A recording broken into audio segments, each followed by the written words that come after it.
Tasty, tasty.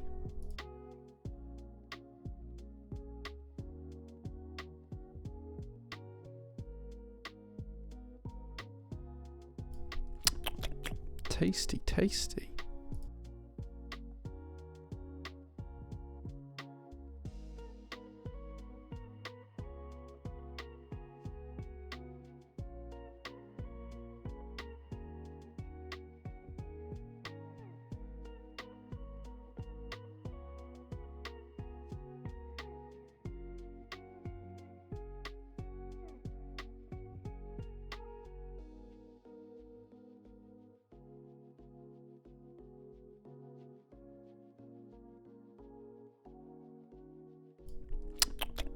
Tasty, tasty.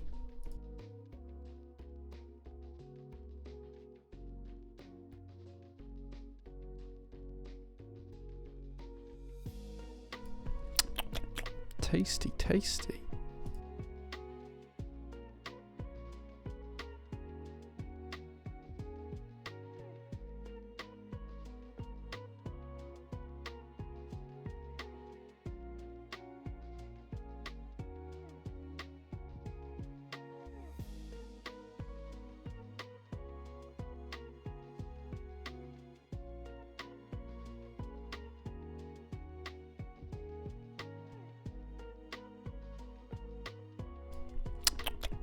Tasty, tasty.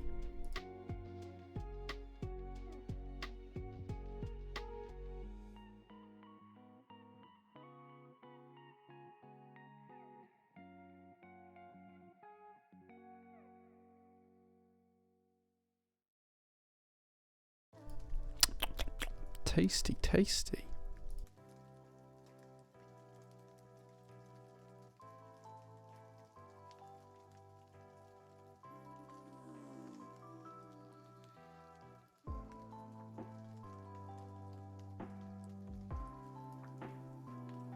Incredible.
Tasty, tasty.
Good afternoon, good evening, good morning.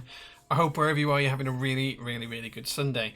Welcome to the stream. We're back after a couple of weeks break, which we'll talk about soon. I think we've got an ad starting in a minute. Great time to start the stream, Jay. You should have waited for that. But never mind. We'll just crack on anyway. So congratulations to JQ. You were first today. Mr. JQ, thank you so much for that. I appreciate you. Captain Reed's also here, and Blackbrook claiming he's first as well. So thank you very much for that. Tasty. JQ subscribed for 39 months. Wow. Thank you so much, dude. 39 months. That's crazy. Anonymous Biker subscribed for 27 months. Thank you so much for that as well. T-Shubs is first. Don't think so, but we'll go with it. Kevin Babes is here as well. Jellymaster, thank you so much for 40 months of subs, dude. I thoroughly appreciate you. Telvin, thank you so much for 21 months. And JMS, thank you so much for 24 months. Kind of crazy. Maybe Yes is here as well. Superhand subscribed for 14 months. Says hello all. Good evening, sir. JMS says, wow, 2 years. Yeah, 2 years is crazy. 2 years of subscribing to this fool. Who'd have thunk it? Thank you very much. I appreciate you all. Jenga, thank you so much for 25 months of subs. Appreciate you too. Netsy's here as well. Blackbrook asking, so who came to the open day? Yeah, well, I'll talk about the open day in a few minutes because that was really, really cool and I thoroughly enjoyed it. Captain Redlack as well. Mr. Reed subscribed for 14 months as well. Hyped to build my compact Ergo next weekend. Happy Sunday, Jay and chat. Yeah, well, we're going to build a compact Ergo today. I have heard of challenges around the left shift. We'll see. Yeah, we'll figure it out. Motion One, thank you so much for 4 months of subs. Thoroughly appreciate you. And Storza, thank you so much for 47 months of subs. He's pole position. I think you are our longest subscriber. Thank you very much for that, Storza. It's 47 months. That's a huge amount of time. Tasty. I'm first and so is my wife. If your wife's always first, you're doing well, Mr. Blackbrook. T-Shub says, Jay, hey there, have you heard of any upcoming CRP Hammerworks runs? Not for a while, no. I can reach out to them next week and find out. I do have some news about next week, so it might be a couple of weeks' time, but yeah, we can do that. I pick that up and ask that question. Blackbrook, thank you so much for 34 months of subs. He says, also listening to happy 34th. 34th? Is that a word? We'll go with it. Pestilence, thank you so much for 9 months of subs. Happy PT birthday, congratulations. Cyclates have add-ons. We're just going to put we'll talk about what's going in stock, but it's just going to be the Cyclate boards for now. Void Media, thank you so much for being here as well. Joshua, thank you so much for 38 months of subs. Hi Jay, says Hammer Brother. Looking forward to the Sunday stream. Me too. I've got a few things to show you. We've got something to unbox, the Bias DE, the new version of the Bias from Bion. I've got a ton of stuff to talk about from the open day, what's happening in the next couple of weeks for PT, and to show some other things off that some very kind people bought me as well. So yeah, don't know what challenges you're on about. Subscribe for 8 months, currently on our 8-month streak. Thank you so much, Just BMT. Appreciate you as well. Demotex as well, subscribe for 39 months. It says no ribbon cable, no cry. Well, yeah, hopefully no ribbon cables today, but we'll be fine.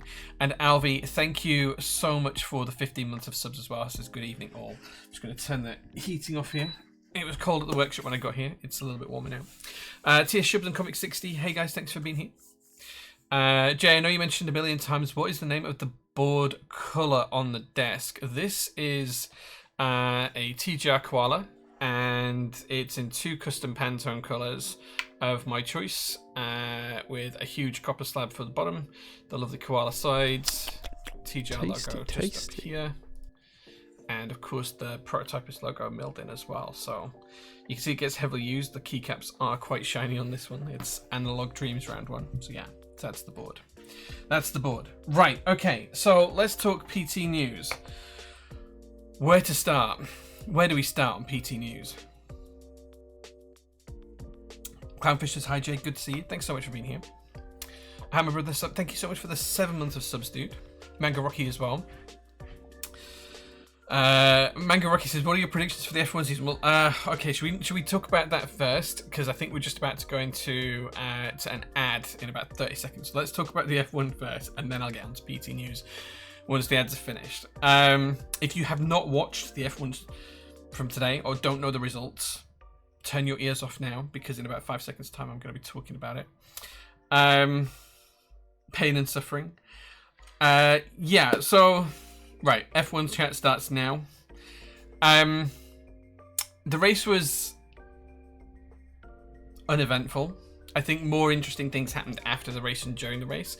During the race, what did I think? I thought that Norris and Piastri both drove excellently. I think Max got the best out of the Red Bull that anybody could do. I think Lawson is cooked. I think Tsunoda deserves promotion. And I think Ferrari are incredibly unlucky to have 2 disqualifications for 2 completely different reasons. One was Charles Leclerc's car weighing too little, and the other one was Hamilton's skid plates were too far worn by like 0.5 millimeter and 1 kilogram respectively. And it's like tiny margins when you're talking about an F1 car. So like 1 kilogram, an F1 car weighs about 850 kilograms. It's like 1/850th. It's you know it's ounces out of 100 kilos. It's next to nothing. So I think that was that. I think in terms of the championship this year, it is McLaren's to lose. I think McLaren absolutely have the best car. I think they have 2 of the best drivers, and I think we're going to see a really cool battle. What everyone else has to hope is that Oscar and Lando take points off of each other to try and give them a chance to slip through. I don't think that's going to happen too much. I think one of them will be quite quickly become dominant. My money at the moment is on Lando, but I may be wrong. We'll see. I think Ferrari are probably the 3rd best team right now. Mercedes are the 2nd best team, but Kimi Antonelli is just so new. He hasn't had a chance to shine yet. George Russell is always going to pick up points, and he's a dark horse, probably 2nd or 3rd favourite for the championship, depending on how Oscar and Lando do. So yeah, we'll see. But that's kind of like it. Let's see what you're talking about the F1. Pain and suffering, Alvi. I feel you, man. I feel it. Like I'm slowly, because of Hamilton, becoming a Tifosi, and I can feel that happening. Even though I'm a McLaren fan through and through, like I have like a soft spot for him and what he's doing, so I can feel it from your perspective. Getting both cars disqualified for completely different reasons is peak comedy. It is, and I feel bad for Ferrari because it's 2 things that absolutely shouldn't happen and very rarely do happen. So do you think Norris has what it takes to be a driver champion? I think Norris needs to get lucky and get a couple of wins ahead of Piastri so that they actually start to McLaren start to say, right, okay, you're our number 1 driver, we're going to push everything for you. The reason for that is because I don't think that Norris has that killer instinct that Hamilton and Max Verstappen and Sebastian Vettel, you know, multi-21 Seb, you know, all of that kind of stuff. I don't think Norris has that in him. So yeah, we'll see. So I think it will take, by the 5th race, they will have decided who they're going to push, I think, depending on who's got the most points. I'm interested to see if there's any kind of shake-up to the order from Barcelona onwards after the front wing TD comes in. Yeah, we'll see. I don't think anyone is illegal, but we'll see how everyone comes back off of that, the front wing stuff. I think we probably expect some changes on the grid for Japan, which is kind of scary already. I think I've heard rumors that Colapinto is in and Lawson is out. If they snub Yuki again, I'll be very upset. Love to see Lando do well, or anyone at McLaren. Yeah, I'm a McLaren fan through and through. So yeah. Do you reckon we'll see a Hamilton-Rosberg this year? Rosberg's no longer in F1, but I know what you mean. I think maybe. Although I think McLaren are smarter than Mercedes were at the time, so probably not. Icy Prisoner, thank you so much for that. Seb, I thoroughly appreciate you. I knew you were part of the Tifosi deep down. I mean, it's Ferrari. Who doesn't like Ferrari? It's Ferrari. So yeah. So we'll see how it goes anyway. The ads blocked all the F1 chat. Yeah, well, I kind of did that because I didn't want the ads to block the PT chat, considering it's a prototypist stream. So yeah, so you can go back and listen to it. Right, okay, so PT news, where do we start? Last week, 2 big things happened. One, our container shipment arrived. That happened not the Thursday, just gone the Thursday before. What date was that? The 13th? Thursday the 13th, our container shipment arrived. And then on Saturday the 15th, we had our open day. So when the container arrived on Thursday, I very, very quickly got all of the Bowl Compact Ergo shipped. That was the first pallet that arrived in the workshop, and I could dismantle it really quickly and get all of those orders out. The boxes were so big for that, and there were so many orders for it, that it was a whole pallet on its own. Nice and easy. The other 4 pallets then went into storage on Friday, ready to be out of the way for our open day on Saturday. which was fantastic. If you came along to it, thank you so much for coming along. It was great to meet everyone. We had a few things going on. We had goodie bags where you could get free PT keycaps, these little pink boyos, and we did matching pink key rings for everyone. So there's like little goodie bags. These have the prototypist. You might not be able to see it on the light here because of the light shining, but it does say prototyped open day 3 on it. So these were like key rings that I made in the workshop for everyone, and there was other things in the goodie bags like little switch testers and switch films and keycap pullers and all sorts of little tiny bits that we had lying around the workshop, so we gave all those away. We also had free coffee on tap and a raffle. If you came for a coffee, we kind of did ask that you donated to Macmillan, and same if you wanted a raffle ticket. For every £3 you donated you to Macmillan through our little QR code, you got a free raffle ticket, which was fantastic because I think I haven't done the final tallies because some people have still been donating, and if you still do want to help us raise some money for Macmillan, you can go to the announcement, scroll back up a little bit, and you'll see a QR code I've posted whereby you can support Macmillan through PT. And anyone who does drop a donation to that, I am matching it personally from my own personal current account. So I think we're going to raise somewhere between about £2,700 and £3,000 in total, with my matching the amount as well, which is huge thanks. Thank you so much for that. I really appreciate it.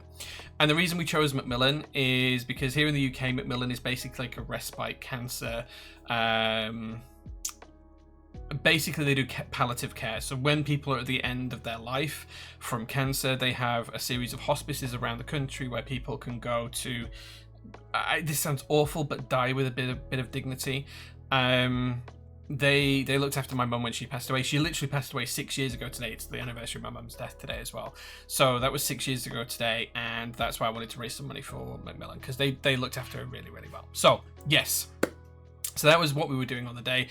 We also had a big discount on the day. If you ordered from online store, you got 20% discount. If you were here in person, you got a 35% discount on anything in stock, which is huge.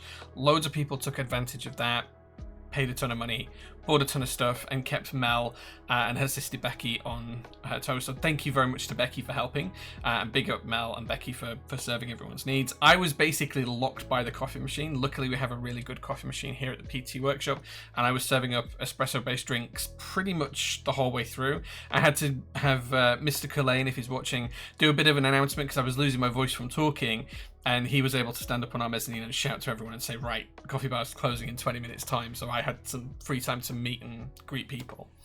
So yes, the open day was fantastic. It was a success. There were some cool cars here. There were some cool keyboards here. People were trying things out. It was really good. So yeah, I had a fantastic time, and I hope you guys did as well if you came along. After that, our Twitch sub channel, you can see how to join that here, the SPC. There was a few of us that went out for dinner. I think 20 or so went out for dinner in Leeds. We had a really good meal. And then we went out for some drinks afterwards, which was really good. Some old fashions. And I think I got home about 2 a.m. And then I was back up for the Formula 1. And then I went for in Australia. The Formula 1 was in Australia that week. And then I was back here at PT Workshop for 10 a.m. because we had everyone coming in on Sunday morning at 10 a.m. For breakfast sandwiches, or a few people, not everyone, but a few people for breakfast sandwiches, which was really cool. So there was a ton of people there. It was really good fun, and yeah, I had a great time. So if you came along, I hope you really enjoyed it. I'll just catch up with chat, see what you guys are talking about. Love to see Yuki get a chance for the Suzuka. Straight off for Yuki and Lawson, so Lawson gets a chance to drive the easier Red Bull as well as him writing off. Yeah, I think if we put Yuki in the Red Bull and Yuki performs badly, then it proves that car's just a dog, and the actual the Racing Bull is better as a car. It's just the other car's built around Max, and Max can do stupid things. Jay thinks Hamilton will score a try and Piastri will be relegated. Yeah, exactly. Yeah.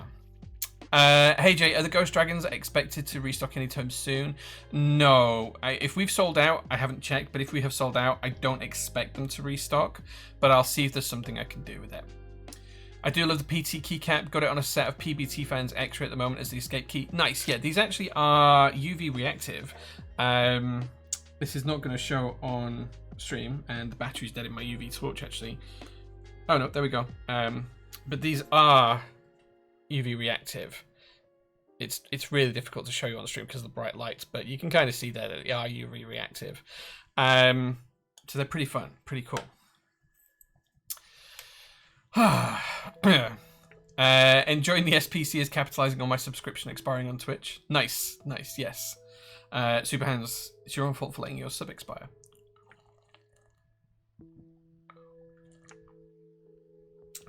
Alvi says, I know that globally for the Bias DE, the first 250 units sold will come in the June drop. Yeah, okay. And the rest in an August drop. Is that split equally for all vendors, and is PC also in this, i.e. first come first serve? We are in it. I need to sit down with Manu and find out how that works. I don't know if we have like a set number of units or if we're all just reporting each day until the first 250's met, or going by timestamps for the first 250 to be met. I don't know. But we will be part of that. And bear in mind that June is when they're shipped from the manufacturer. So it's going to be like the June ones will receive in August probably, because it's about 6 weeks to ship things via sea. And the August ones will probably be late September, early October, depending on when in the month they're ready. But yeah, just bear that in mind. We'll make it clear, Alvi, before we go live. I don't have a date in my memory for when Bias DE goes live, but we will be ready for it. What's happening with the rest of the PT keycaps? So I was telling everyone beforehand you couldn't have these to take home other than the people that came to the PT meetup. And that is true. We're not giving these away or anything else. We've got a couple of thousand of these left, and I have a plan for what I want to do with them. I did make a rule that you couldn't take one away for anyone else. Now, I know that someone did take one away for someone else because someone let the cat out of the bag, and I know who is responsible for that, and who stole it off a little Switch test we had. Naughty. But the reason for that is because I was actually playing a joke on Super Hands, because Super Hands said he really wanted one of these. He couldn't make it to the open day, and I knew I'd be shipping him a box within a couple of days after the open day, and I basically just filled the box with a massive handful of these, so just to wind him up a little bit. So yeah, but I do have a plan for the rest of the keycaps. Yeah. Thanks for Tribal J. That was a perfect opportunity to pull a trigger. Nice, man. Thanks. Not a huge coffee person, but honestly, it was probably the best I've ever had. It went down way too fast. Dude, like, I am so happy with the coffee that we make and sell. Like, the fiction blend that we have, that I was serving on the day, is such a good coffee to get people into coffee, because people who don't even realize they like coffee like the fiction blend. It's got something for everyone. Some old fashions. Yeah, I don't know how many it was, Mr. Blackbrook, but I did really enjoy it. Captain Reed said, I had a fantastic time, thanks to all involved. I still don't know how I didn't really feel the effects of those old fashions. You were still drunk the next morning, Mr. Reed. When he came here for break and sandwich, he was still drunk. It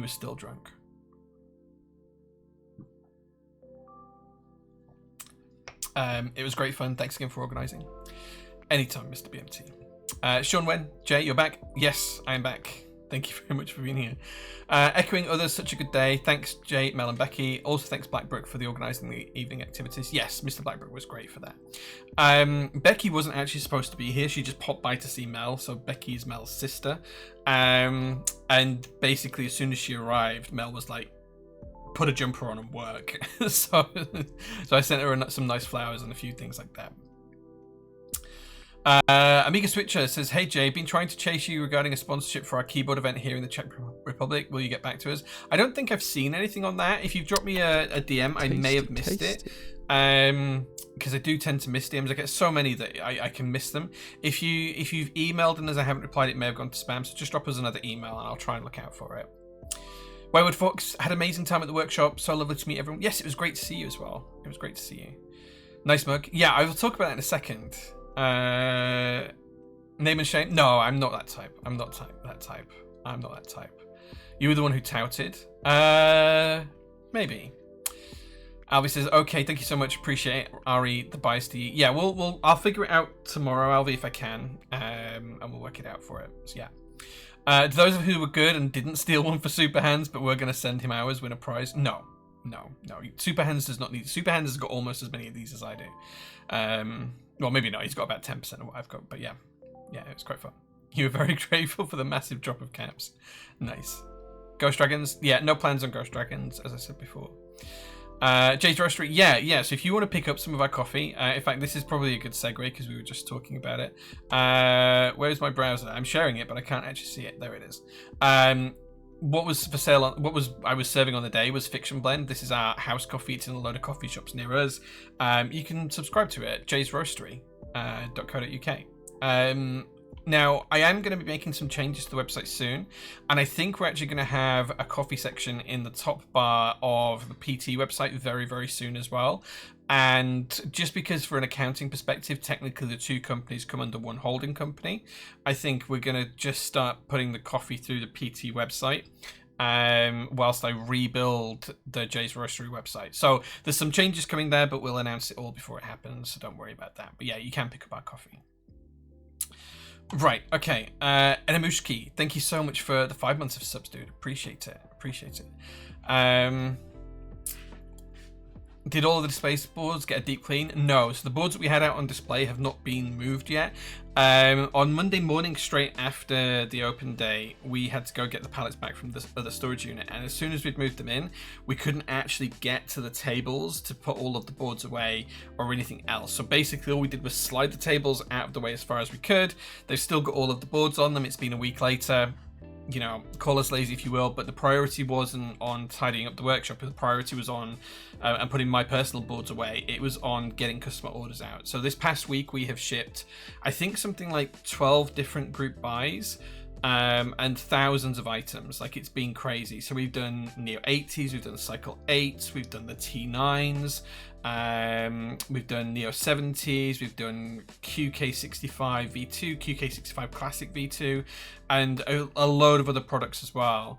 MT New Rascals went out, and tons of other stuff. We got through so many group buys and in-stock orders and everything else that we just haven't had a chance to tidy up. So that's kind of been our priority. The rest of the shipment is still here. We've kind of dismantled all of the pallets. It's all over the workshop. If you've been tuning into our Insta stories, you'll keep seeing where we're up to. I think tomorrow we're going to try and concentrate on getting through the Neo Ergos and a few other bits and pieces from the Neo range, as well as trying to maybe look at the Paper 80 group buy and a few other things too. So we're going to try and do as much as we can. The issue we have this week is I'm on vacation from Wednesday through to next Sunday. So I'm in Iceland for 5 days, which means that Mel's here on her own after Tuesday. So I'm here Monday, Tuesday. Mel's in Monday, Wednesday, Friday. So Mel will literally just be doing in-stock orders on Wednesday and Friday, and Thursday is the only day we're going to be closed. So whilst I'm away for 5 days, we'll be closed for one, which will be Thursday. So nothing will ship on Thursday, and Mel will make sure the in-stock orders keep up to date Wednesday and Friday. When I'm back the week after, we'll finalize whatever other group buys are left to do, and there is quite a few. So week commencing the 31st of March, I think that's when we'll finish the whole shipment and get everything that's left on the shop floor completed. We do have a big in-stock drop happening tomorrow with Cycle 8s and Neo 70s and Neo 80s and all sorts of other stuff as well. So if you're interested in any of the boards that have been recently shipped out coming into stock, please do take a look at those, because they're going to ship. They're going to be in stock tomorrow night at 6 p.m. and they'll ship on Tuesday, Wednesday. So yeah, PT closed on a Thursday. Never. Yeah, this is the first Thursday we'll have closed in about 6 months. But yeah, it's going to be big, and to have a closure like that, it's going to put a lot of pressure on Mel. So please bear that in mind. Just if we get a bit of a day behind on shipping out products, just bear that in mind. That is because I'm not around. I'll be back on Monday the 31st, and we'll be back to shipping straight away. So we'll try and catch up doing as much as we can within that time period. The next shipment we have is on the way, or it's about to be on the way if it's not on the way already. Sharon's taken a couple of days off this past week as well on vacation, but she's back on Wednesday when I'm off. So I'm going to leave her a list of things to chase and stuff. But it's basically making sure that our next container is underway from China now that the last one's here and sorted. I think that it should be shipping. We've also got a shipment in flight with DHL at the moment, which has got Cam Generation on it. It's got Necachino on it. It's got PBS MV Classic on it, and it's got some other stuff as well. Unfortunately, on the tracking, it seems to have gone missing. It's marked as delivered to the Leeds service centre, but we're not in Leeds, and whilst that is our service centre, we don't have the packages. So we're going to try and figure that out and work out where they are. that's priority for next week and trying to figure that out. So those will arrive soon, and then they'll either be in stock or the group buys will ship or whatever else needs to be done with those. And I think by the time I go, so I've got another trip planned, by the time I go to Barcelona, which is on the 8th of April, we should be fully back up to date. Hold on, no, not 8th of April, the 10th of April. So week commencing the 31st of March, I'm in that full week, and then I'm back week commencing the 7th of April on the Monday, Tuesday, Wednesday, and a little bit of the Thursday. And then I fly out on Thursday. Mel will be in on her own on the Friday. Should just be one day. And then I'm back again on Monday, the 14th. So, yeah, 2 trips. The reason for this is it's my 40th birthday. And I'm going to be spending a couple of days in Iceland with my wife, and then a couple of days in Barcelona with Mr. Blackbrook. So I'm just trying to do a few things. Now that does lead me on to the next thing. I need to say thank you to a lot of people who are probably watching today for a series of gifts that they got me for my birthday, and they presented these to me at the open day. The first of which is this wonderful, fantastic mug, which I've been using religiously since I opened it because it's fantastic, and I love kind of earthenware, stoneware, and this is kind of right up my street. So thank you very much for that. Additionally, I was a very, very lucky boy and also got the final Amiga that I was missing from the Moon's Watch Swatch watches, which was Neptune. So this will go with the other watches up there. So I finally got this one as well. So thank you very much to everyone who purchased that for me as well. There was also a little me wearing a cactus outfit and pink clothing, because I often wear pink. If the camera focuses, you can see it actually does look a little bit like me. So yeah, so that was very, very sweet. And that was to go with another gift, which was this, which we'll build on stream in a couple of weeks. The McLaren Formula One Lego car, which is phenomenal. So thank you very much for that as well. And then I also got a really nice, if you're into your booze, you'll have heard of these. This is a Rourke heavy tumbler. These are crazy heavy duty, basically tumbler glasses for whiskey, and they're shaped in such a way that it helps it helps the olfactory senses to taste and change the flavor profile of the whiskey that you're drinking, or the alcohol that you're drinking. So I was very lucky enough to get that as well. And to go with the mug, there was also a rather nice bottle of Angel's Envy, which does actually have an inscription on the front, which you might be able to see. And it says, "Thank you, Jay, for the ride in your rocket ship from the SPC." So thank you very much to everyone who's involved in this. I haven't opened this yet, but I will do for my birthday when I get back from my trip to Iceland. And yeah, and there was one other thing, which I'll show now. This is a little bit stream unsafe, but there was a giant card as well. Thought we'd be sensible and mature at this age, didn't we? Really? And this was kind of like filled with like loads of really, really nice messages. If anyone's interested in what this card says inside it, I will take some pictures and share that on Discord in the SPC chat. But I just want to say massive thank you to everyone for all of the gifts. I don't deserve any of this. I absolutely do not deserve any of it. And I count myself as incredibly lucky to have you guys as friends. So thank you. Thank you. Captions aren't on, by the way. Oh, there we go. They are now. Captions are now on. Show the card on stream. I did show the card. I did. A lovely mug for a lovely mug. Thank you, Mr. Klein. Yes, that's very true. Mr. Usklein played an absolute blinder. Everyone who was involved in it did. You know, I wasn't expecting it, and it was very generous of everyone, and I don't deserve it, and I'm very grateful. So thank you. Happy birthday, Jay, for when it is. It's on Thursday this week, the 27th, so 4 days time. So it's a bit of a weird week this week because today is the anniversary of my mum's passing. So she died on this day 6 years ago, and then Tuesday would have been her birthday. She would have been 66, sorry, on her birthday on Tuesday, and then it's my birthday on Thursday. So by the time it gets to my birthday, I'm usually not really feeling like celebrating because it's been a bit of a poor week. But yeah, all of these very, very nice things will help with that. And the trip to Iceland will be fantastic. I am not visiting the Penis Museum. No. Sadly, I don't think I'll have time for that. You got an interview at Gordon Murray tomorrow? Dude, that's phenomenal. Fantastic.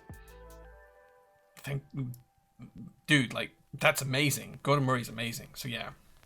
Come on, Jay, you would deserve all of these. Happy birthday. Well, thank you for the happy birthday. I appreciate it. The picture of you opening it all. Yeah, someone got some very raw photos of me. So, yeah. Lost my dad on the 26th of Feb, so it's been a weird month. So, oh, dude, I feel for you, man. I feel for you. I'm so sorry, Netsy. I'm sorry that happened, man. I'm sorry. Any tips for the interview? Be yourself. Make sure you're clear. It depends on what sort of role you're going for, really, but like, make sure you sing your own praises, obviously. And they ask for a weakness, come up with something that shows you're developing yourself rather than something that's an actual weakness. So I used to, in fact, one of the good ones I've heard is you're not very good with public speaking, and to help with that, you're doing X, Y, and Z. You know, that's a really good example. So yeah, so try and work on things like that. That's the best way for it. Say brum brum a lot and do a lot of steering wheel motion. Yeah. Make sure you know your stuff about the company as well. Kind of like do research beforehand and understand what's going on. So yeah. So that's it for PT news, I think. Let's just have a quick flick on the website because there's a few things I want to show you. One, hoodies are in stock. If you want one of our wonderful PT hoodies, as lovingly modeled by Mel here, these are now available in stock. Quite a few people picked these up at the open day. So if you're interested in one of these, you can pick one up. They're in stock, ready to ship, available in multiple sizes. The other thing I wanted to show you as well is, for the first time ever, the Key Cult number 160 is available for sale here in the UK, and we have a configurator where you can pick all of your parts. So you can pick, you guys can't see the drop downs here, but you can see the drop downs here if you go on the site. And you can pick like a silver bottom, and let's say you wanted a copper mid piece, and let's say you wanted a solder PCB and a polycarbonate plate, and you wanted a HKB top that was coated white, and the configurator will build that for you. Wait, why isn't it put the white one? He says he's going to put the white top on there. Hasn't put the top on there. I'm not quite sure why. Let's see if we can get the top to actually work. There we go. So you can kind of like configure your whole board and work out what you want it to look like, and the configurator will work. So that's really, really cool. You can buy these straight away from the configurator. Now, there are a couple of things that I can't fix. So for example, here you'll see it shows us dollars. That is pounds. The prices are correct, but that's £200, not dollars. This is because the configurator is built for Novel Keys website, and I was just really cheeky and stole the code, so I didn't have to rewrite everything from scratch. But yeah, so there is a disclaimer here that I stole it from Novel Keys, but Wendell, who works there, was very, very happy to share it with us and teach me how to use it. So yeah, so you can buy a Key Cult in group buy through Prototypist until the 11th of April only. If you're interested, please do take us up on that. I also want to call out that the board we're building today, the Compact Ergo, is in stock, but there's only a few units left. There's only a couple of colours, Cobalt Blue and Blossom Pink. I have been eyeing up the pink one. Rascals we're also going to be building with today. This is the key set we're going to be putting on my particular Compact Ergo. And yeah, take a look through the site. Also, the Cloudline did go live yesterday and sold out. I'm looking to see if we can get some extra units, but no guarantees just yet.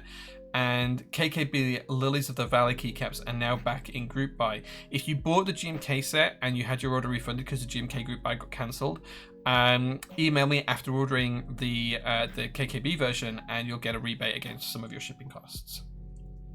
Also, Prussian Blue, which has been a set that's been in development for 4 years, is now also in group buy as well. So definitely have a look at picking that up if you're interested. So yeah.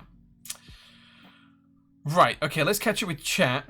And then we'll get on to building a keyboard. Going for a carbon fiber assembly roll there. Nice, dude, nice. I hope there'll be a T50 in the PT car park next time around. I would love one, dude. Like, I would absolutely love a T50. That'd be fantastic. I can't afford one, but I'd love one. To be honest, Mel is more huggy than I anticipated she'd be. Really? She doesn't hug me very often. Maybe she doesn't like me. That's fine. Austin Powers, thank you very much for being here, dude. I appreciate you. I can't wait for my Nier to be delivered. Nicest keyboard in my office. Nice, dude. Yeah, we'll be getting more of them out later on this week. Yeah, Monday, Tuesday. Building my barrel out during the open day for a friend, with my friend, and watching the stream. Nice. Well, hello, Rue, and hello, Rue's friend. Thank you for being here.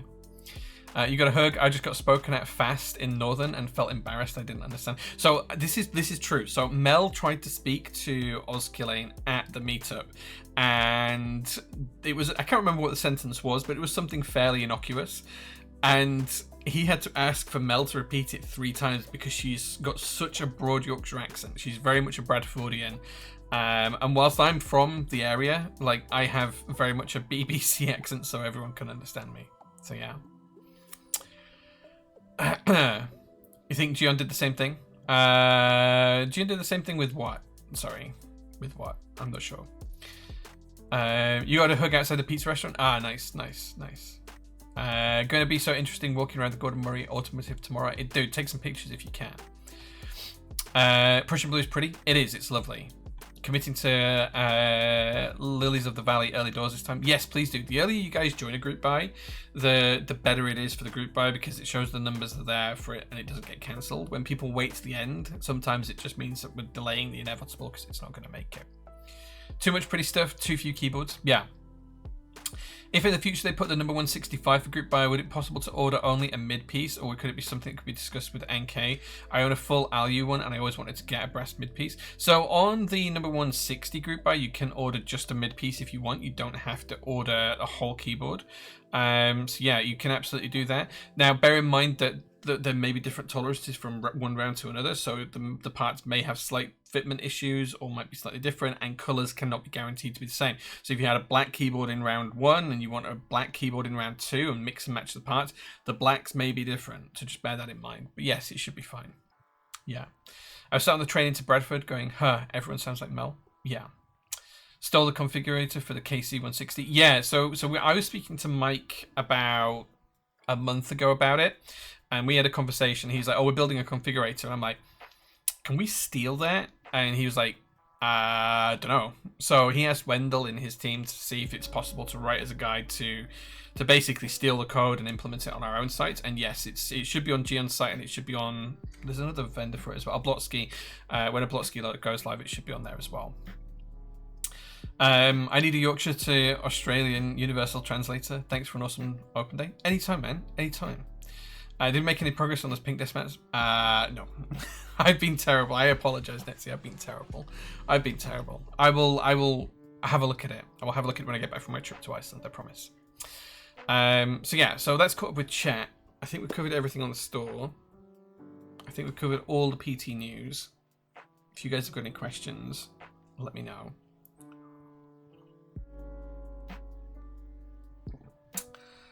Because I think that's everything. What did we say we were going to cover? Let's have a look. Yeah, so yeah, we've covered everything there. It's time to have a look at the Bias DE and unbox there. If you guys aren't aware, we're showing the browser screen still. Look, let's get rid of that. The Bias by Bion was a keyboard from a couple of years ago, and I had one, but I think I sold it a few years ago as well. But here is the new one. Now, we're not building this on stream today. This is the DE version. We are going to build this on stream when I'm back from Iceland. So not next Sunday, but the Sunday after. So 2 weeks today is when we'll build this. But this is how it comes. This lovely box. Tasty. Yeah, thank you so much for 30 months of subs. I thoroughly appreciate you, dude. So this is the box that it comes in. It's just plain on the bottom. You'll definitely be buying this from PT. Exciting. Dude, it's so nice. This is as far as I've gone. I haven't opened this myself. So yeah, so you guys will see the colour that I've been sent as I see it. So it comes in the nice box. And it also comes in the carry case. Now, if you've seen my old build stream of the Bias, you'll recognise the carry case from there. Oh no, come on. There we go.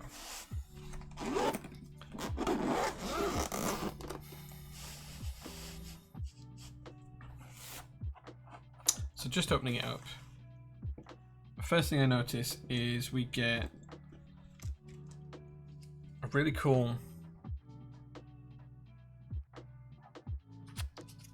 lanyard and pack of cards. I don't want to open this just yet. We'll open this properly on the build stream because there's a couple of cards in there, but there's a lanyard as well. Yeah, the access cards from the video game. And then in here we have a solder PCB and everyone's favorite plate, the polypropylene.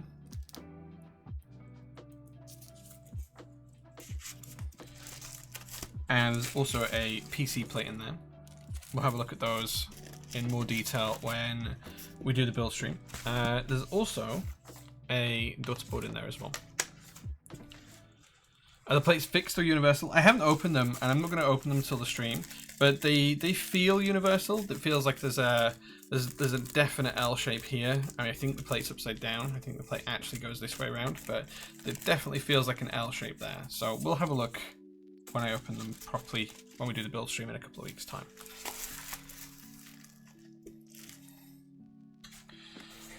Nice little net here in the case. And then here's the board. I have no idea what colorway this is because it didn't say anywhere on the outside of the packaging. So you guys are going to see this with me for the first time. Ugh. It's a chunk.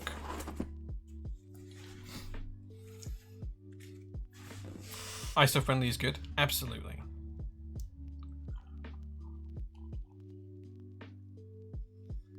I mean, who doesn't want to pay extra and have to throw away something else? Pokemon Kid, good evening, good sir. Thanks very much for being here. Yeah, I think I may need to send you my Seneca at some point soon, dude. So you can have a look at it. What's the little coaster thing? It's a coaster. This actually was a gift from Jellymaster, who's in chat, because to match my TGR, and it was cerakoted by Pexon, but it's actually from NRD's design. It's a little tray and coaster, which is pretty cool. I also have coasters from Salvin and Max Voltaire as well, and coasters from Anonymous Biker as well as an F1 car part made out of carbon fiber, which is super cool. I have a ton of really cool things on my desk. I'm a very, very lucky boy. So yeah, so let's take a look at the board. I don't know what colorway I got. Any guesses on what colorway this is? Okay, put it in chat. Maybe we do a prize if anyone can guess the colorway of this. Should I see if I can find the...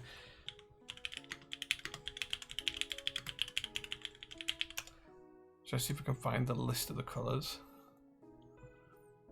Okay. Okay, so here's some of the colors. This is from Ball's website.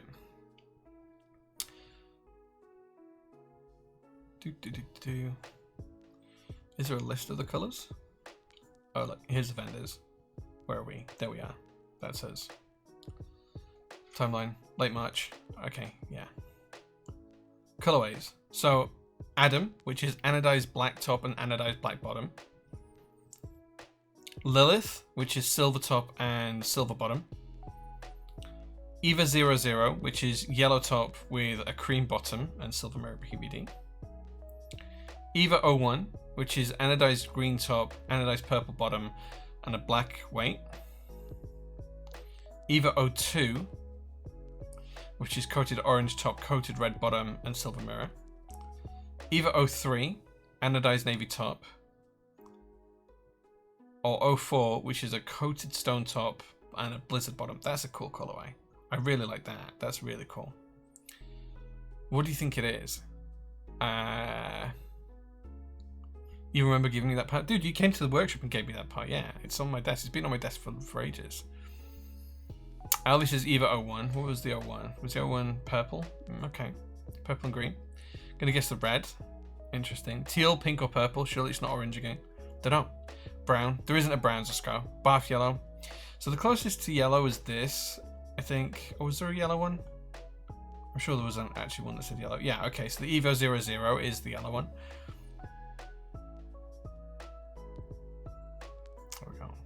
If it's the Eva, I'm in trouble. Well, there's a lot of Eva ones, so yeah. This is the Bud Bankrupt Jelly. Eva 04, Eva 00, Eva 01, Eva 00, Eva 002, Eva 04. Seems like someone is a super fan of Evangelion. Maybe. Should you not be on a plane? No.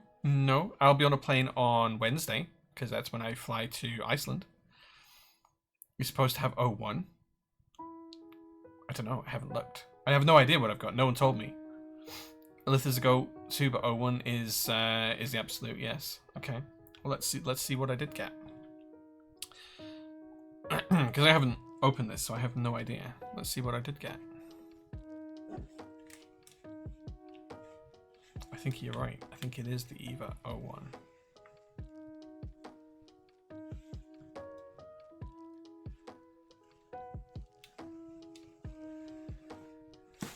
Oops. Let's try to do the slow reveal. Nearly threw it off the desk. So we'll build the Sunstream in a couple of weeks. We're only just having a quick look at it today. But that's a bright green and a bright purple. That's pretty cool. It's got the super cool front lip that we saw on the Synovia. I like that design language. Here's the rear. We'll see the PVD properly when I take the plastic film off. But yeah, love the side profile. Now that's a colour. That's a real colour. I don't like Biome, but it's nice. It's super nice. You're a fan? Yeah. Yeah, bottom of the page. What's this? Is this a list of what everyone's been sent?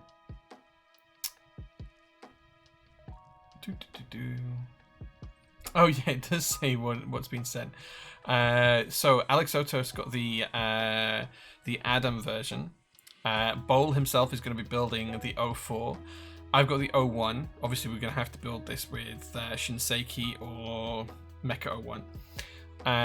Kenguru has got 03. Lightning has got 02. Tainer has got 00. Hebi has got 02. And Micro, Mugen, and Laortiz have got Lilith version. So there you go. So yeah, so we'll be building this on stream in 2 weeks today. That's when we'll build this, but it's a beauty of a board. That green is something else.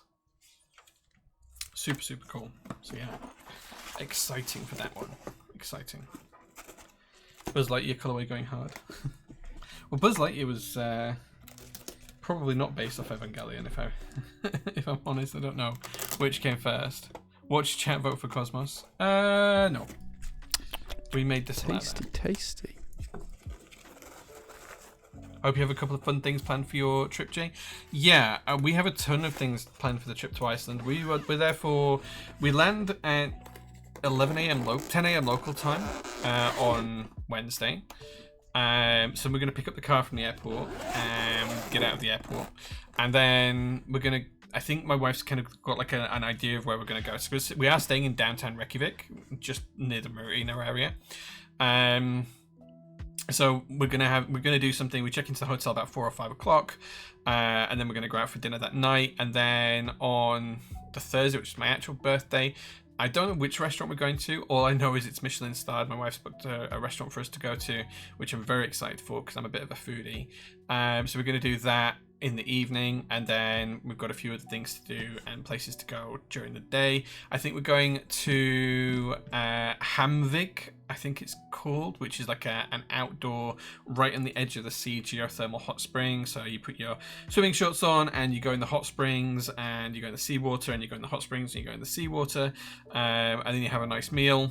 So we're going to do that as well, and we're going to go obviously try and look for the Northern Lights, and yeah, we're just going to have a whale of a time. It's going to be good. It's going to be good. So yeah, so I'm excited for that. Sad there is no 08 pink. I need to know more about the Evangelion colorways. Like, if Evangelion 08 is pink, I need to know more about it. I need to know more about it because I like pink. Does this one need to go back, or could one purchase it? I don't know if this one needs to go back or not, but I would feel really bad making anyone buy this off me when I've been sent it as a review model. Like, that would feel scummy to me. So I don't know. Those hot springs are awesome. I've been 2 years ago, dude. Like, I'm so excited for going to. How much tiramisu in trade? 100 kilos of tiramisu. No, I wouldn't. I'm not sure what I'm allowed to do. Maybe we'll have to do it as a giveaway or something like that at some point. I don't know. We'll see. We'll see. We'll see. But yeah, I'm really excited to go to Iceland. It's been on my bucket list for a number of years. We did want to do some other things, like while we've got the car, like go on some longer road trips, but just with work and with me needing to be here so often for PT, we couldn't do like 2 weeks there, which is kind of like what the original plan was. So we're just doing 5 days, and we're hopefully going to cram as much in as possible and just not sleep very much at all while we're there. That's kind of like the plan.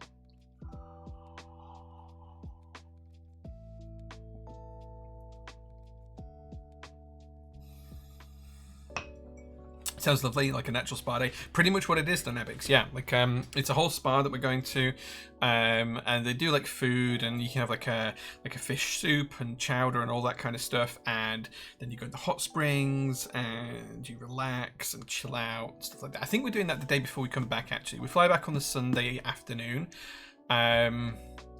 And there's a slim chance I'll stream that night, depending on what time we land. I think we land back in the UK at 5 o'clock. So depending on how quickly we get through customs and I get to drop my wife off at home, there's a slim chance I'll stream next Sunday. But if it's like any later than 7 p.m. when I get home, it's not going to happen.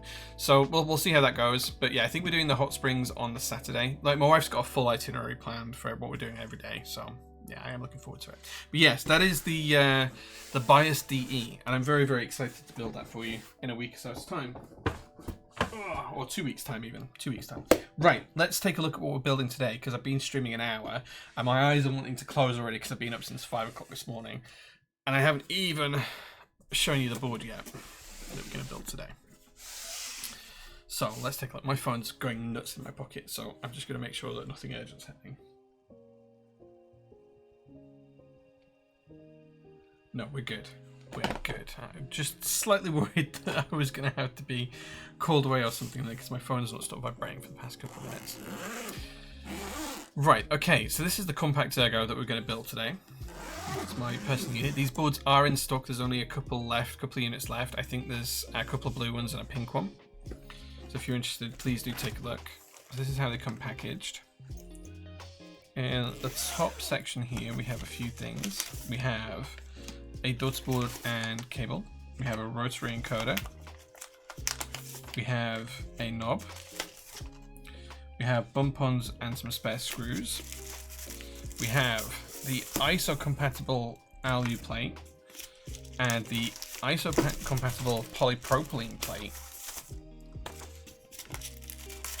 And of course, we have the standard versions, which are the ANSI ones. Now we're going to build this ISO, so we don't need either of the two alu plates. So either of the two ANSI plates. I'm going to put those to one side. And then in here, we have the solar PCB. So here is the PCB for it. Nice big large boya. There is a polypropylene plate, yes. Should have some decent opportunities on Wednesday, Thursday and Friday night for the Northern Lights. Activity has been good recently if you get out of the city. Yes, Mr. Joe, if you have anywhere that you recommend for us to go see them, to drive to on an evening after we've had dinner, you could be my best friend. Tesco delivery in time for you to miss the reveal. Oh man, I'm sorry. I'm sorry. Well, Mr. Blackbrook, to make it up to you, you can do a quick poll if you want and see if people want us to build with the ISO or the polypropylene plates. See which you guys pick.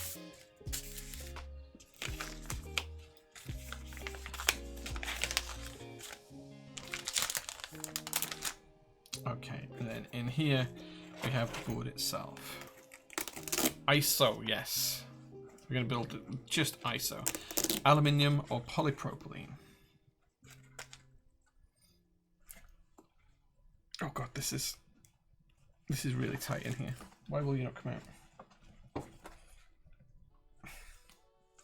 Board does not want to come out of the case. Oh, there we go. There we go. It is now free.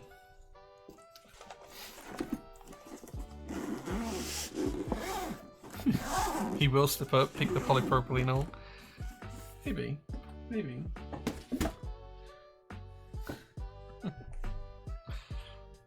Just don't build the numpad with split plus like I did, else you're going to need to desolder it. Didn't happen to me, no. Good to know. Thanks for letting me know that. Let's see how the vote comes back on this before we do the reveal of the board. Can't rig to polypropylene. Hopefully it wins. I nearly read that then. I nearly read it.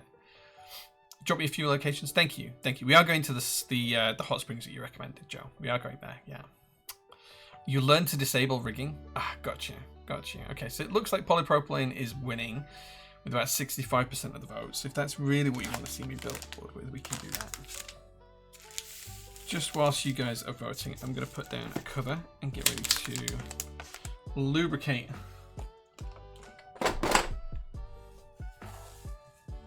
Stop the count. Right, let's get a... That can go there, and we need that as well. We will need our soldering tools. I'll just bring those out as well. There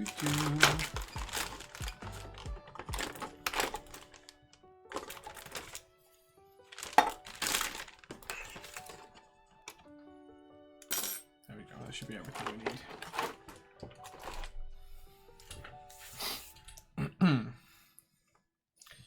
And we are going to be building with Type Plus stabilizers today. Now I am going to steal some from this box while you guys keep voting.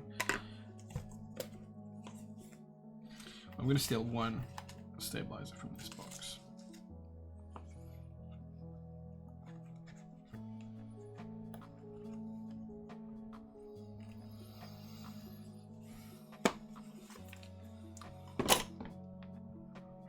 TS100 after your recommendation of it, and it's an absolute dream. Yeah. Are you getting an ASCII F for yourself, by the way? Yes, I did. I got the copper-based one. Not the brass-based one, sorry. Did I get a white polypropylene or a black polypropylene giggle? I got neither giggles. I didn't get any giggles, I'm afraid. Neither black nor white giggles. But yeah. Yeah. We'll see when I open it. We'll see when I open it.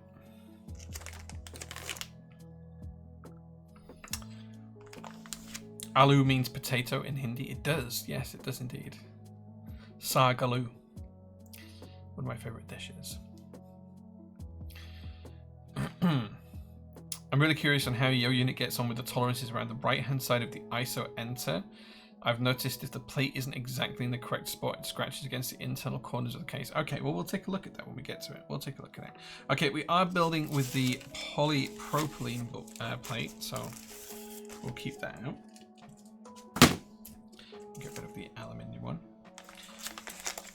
I need all of these bits later on. I'm just going to put them to one side.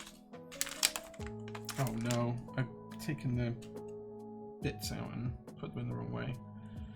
Right, okay, so that's going to be that side. And that's going to be that side. Okay, great. Okay, so let's take a look at the polypropylene plate. The thing is, you're going to find it even funny whenever I do this.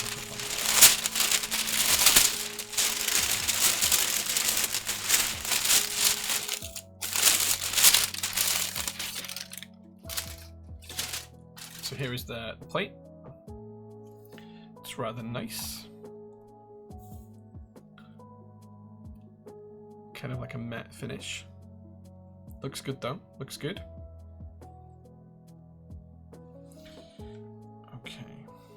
And let's take a look at the board.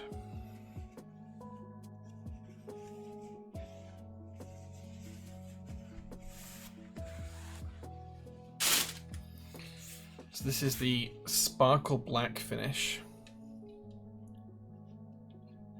You can see the sparkle on it there. Solid chunk of a board. Big internal brass weight with Gondolindrum and Balls logos. And you can see here that we do have numpad on the left. We're going to build it the standard way round, the correct way round, and then we're going to build it ISO with split left shift, or ISO enter. So yeah, so let's figure out what we need in terms of stabilizers first of all, because this is going to be quite a lot of lubricating, I think. Let's grab another box of stabilizers. So we are going to need one stabilizer for the numpad 0. I think this has been used before as well, so we're going to take out another stabilizer from here. And we're going to need another stabilizer for the numpad enter. Black polypropylene, yeah. Do we know anything yet on the price point for the bias DE? I think $450 is where we're expecting it to be around. It will depend entirely on exchange rates as to where that goes from a GBP perspective. That's a big plate here. Yeah, big polypropylene. 6. Okay, thanks Demotex. 7 steps in total. Oh, we're getting different things here. So then we need another one for the numpad plus key. So let's get one ready for that.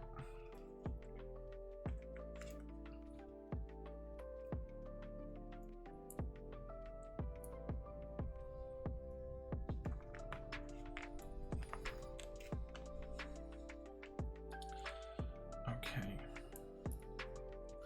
So that takes care of the numpad. Then we need another one for the left spacebar.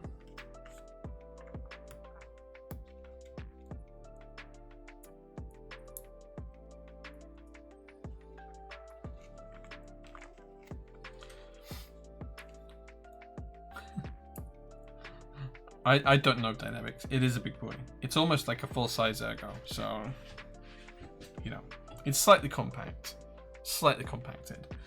And then we need one for the right side spacebar.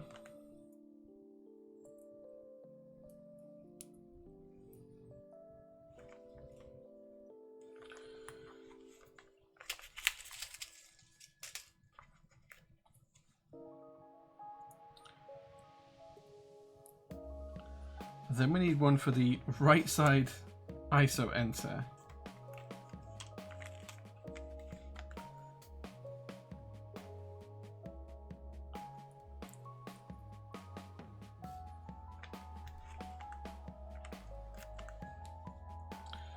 And then finally, we need one for the backspace.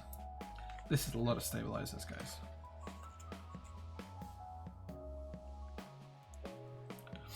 Some flavor text on the PCB which explains if Jay shows us. Yeah, we'll get to the PCB shortly.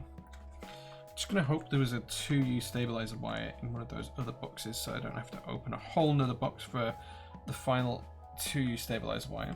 Let's take a look. Do we get lucky? We do. There we go. Excellent. Right. So that's how we're gonna build it. Get the PCB ready. Here's the PCB. Let's see if we can find that flavor text that JQ was mentioning.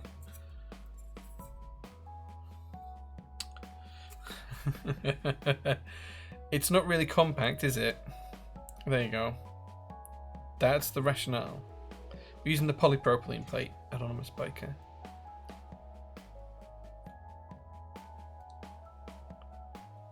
So there you go. So that's how we're going to build it.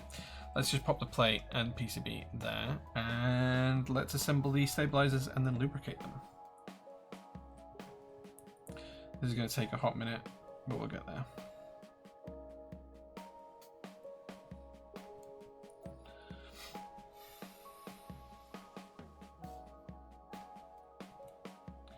I know you all want me to slip up and say the abbreviation for polypropylene, but I am very, very scared that will get me banned from Twitch.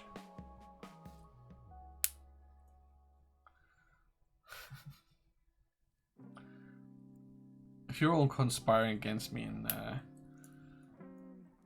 in Discord, I'll be very unhappy. Okay. So just going to assemble the stabilizers. Because these are Type Plus, they are the housings are handed, because you'll see that the wires are not straight like they are in normal stabilizers. They have like a hook aspect to them. So because of the hook, you kind of have to assemble these first by inserting the hook inside the stabilizer and then clipping it in.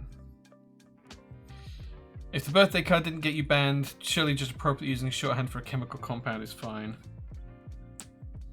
Maybe.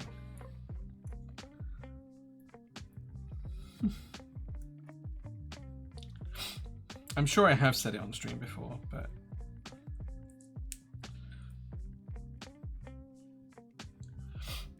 I feel like I'm gonna sneeze. I've got a sneeze coming.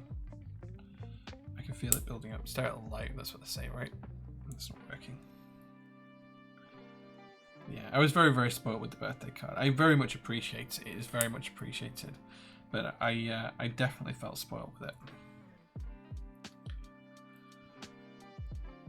So in terms of switches today, I will be using Gateron XR3s because I'm really excited to use them.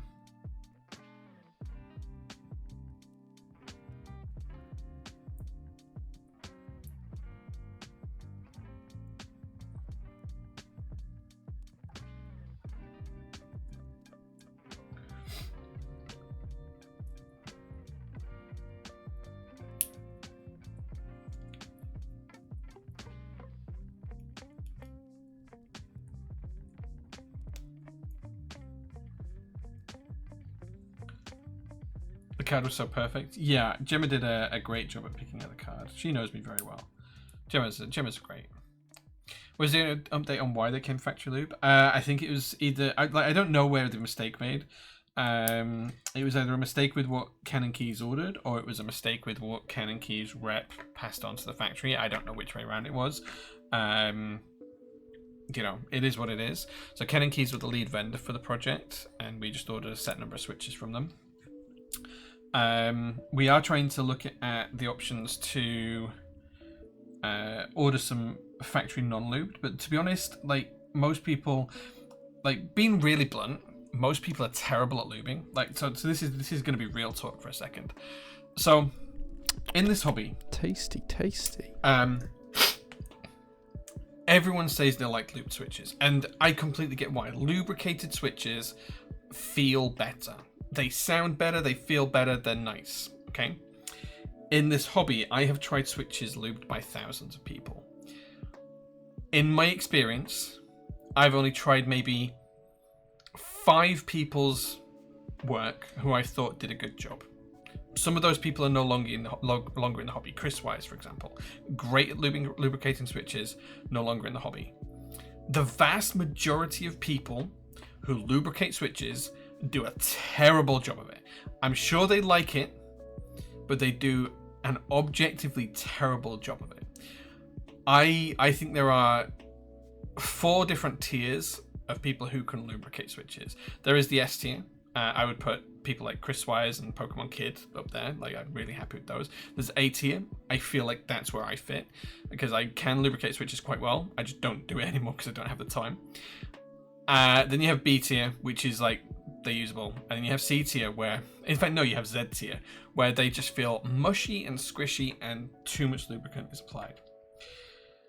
The Gateron X's from the factory that come factory lubed probably line up with what the vast majority of people are capable of doing with a lubricated switch. They probably come B tier lubricated out of the box. So, do these feel as good as unlubed switches would be if I got Pokemon Kid to lubricate them? No, they don't. They don't feel as good. They don't sound as good. Do they sound better and feel better than what the vast majority of people in this hobby are capable of lubricating? Yeah, I'm going to say so. Now, those people might prefer their own lube jobs to what these feel like, and that's fine. They're entitled to their own preference. But I have tried many switches lubricated by many people, and there are very few people who can do it well. And I think, all things considered, these are above average in terms of how the factory lube is applied. So that's my 2 pence on the situation. Feel free to agree or disagree with me in chat. I don't really care. That's my opinion on the piece. So yeah. Did you ever get your temptation to stick your finger in it? So, no, but I do give it a stir every now and again because it's Krytok, so it does separate over time. In fact, you can probably see if I hold this up to the camera, it has separated a little bit, and there's like a little bit of oil in the center. So it does get a stir around with a whisk every now and again, or a spoon. Okay, so I'm just going to start to lubricate these up.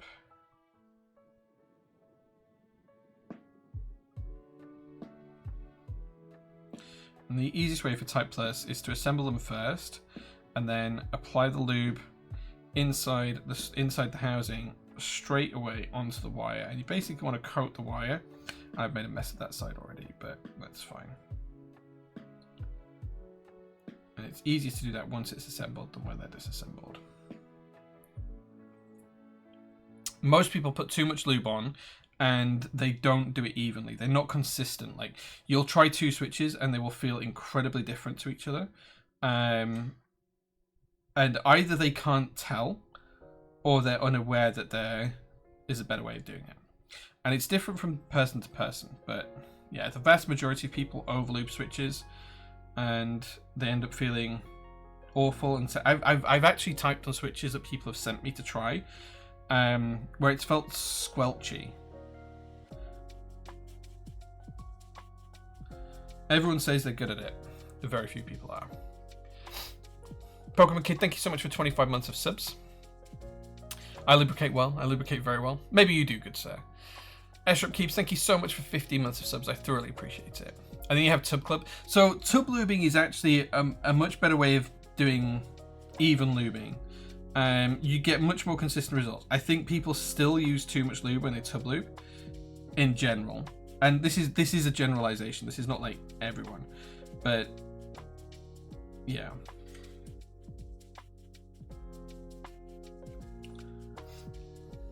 If I gauge from factory lube on the newer stuff is better than MX2A, I wouldn't let that put anyone off from buying the lube version. Yeah, like the factory lube is pretty good. Like, it's B tier, it's solid B tier. But most people can't lube at B tier. So, you know, it's better than most people can lubricate at. If you are one of those people who can lubricate well, sure, I get waiting for the unlubricated version. Or if you use someone who can lubricate well, great, yeah, wait for the unlubricated version. That absolutely makes sense. But the vast majority of people can't. Good enough for Teha, good enough for me. What's the point of agreeing or disagreeing in the chat if you don't care? Well, I'd like to have the conversation, True Blaze. I like to experience the conversation. But like, you're not going to change my mind on this because I'm more than happy to discuss it. But I have typed, like, I get people who send me switches and say, have I done a good job? Like, this happens quite frequently. Someone will send me like 5 switches in the mail and they'll say, are these lubed nicely? And I'll, like, it's difficult to even write replies sometimes because they just don't feel good. And I'm not saying I'm perfect because I'm absolutely not. That's why I don't lube any of my own switches anymore. I get someone else to do it. So Pokemon Kid is great for switch lubing. He is. He's very good at it. He's very good at it. So I own an ultrasonic cleaner. I get so many switches people have attempted which need cleaning off. Well, interestingly, Mr. Pokemon Kid, do you agree with my assessment that most people cannot lube switches well? Do you find that you agree with it? I think most people just don't understand what a good lubricated switch feels like. I think that's part of the issue.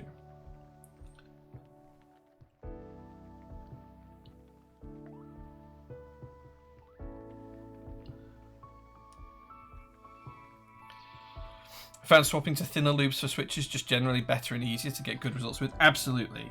Sometimes some of the nicest lube switches are with oils rather than greases. And yeah, the thinner you go, the easier it is to learn on. Like a nice 105 or 107 oil can be a really, really, really great opportunity to learn.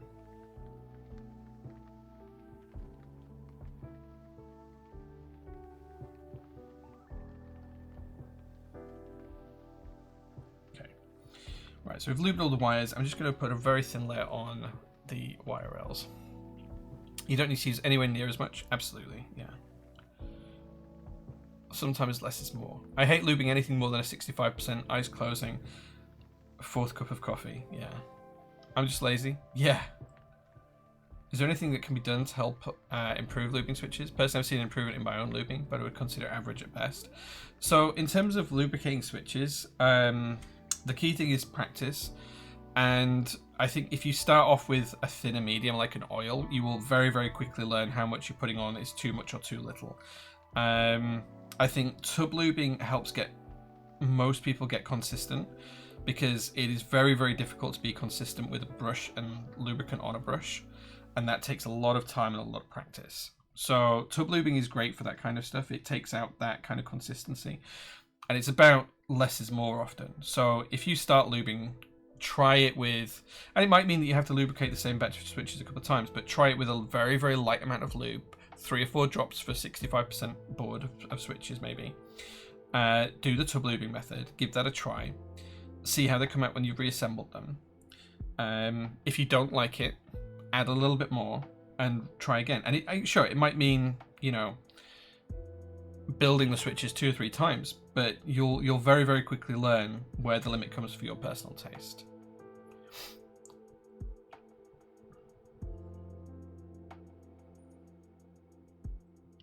I think the problem with the skill is simply because it isn't taught face to face. You can't really learn just from watching YouTube videos. Absolutely, absolutely. We used to do it at the MK UK meetups where we would have lubing classes. Chris Swires used to hold them and teach people how to lubricate switches and things, which was great. But it's not always possible at all events. And you know, finding someone who is capable of teaching people and good at lubing is also an acquired skill. It's about consistency. A lot of people can lube them fairly well, but they aren't consistent from one to the next. Yeah. Did you already do the first look? Yeah, we've already looked at the board. Yeah. Vividly remember the first time I typed on lube switches, and my goodness, I was absolutely shocked by how incredible it sounded and felt. I remember feeling the same way. I can't remember who sent me lubricated switches.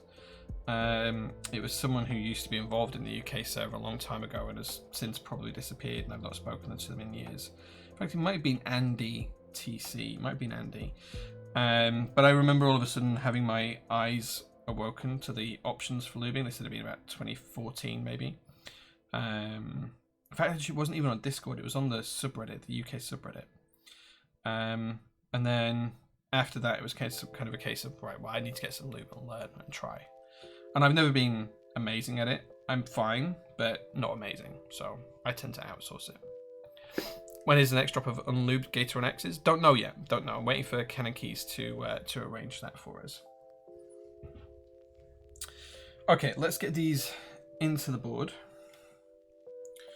So we need full backspace.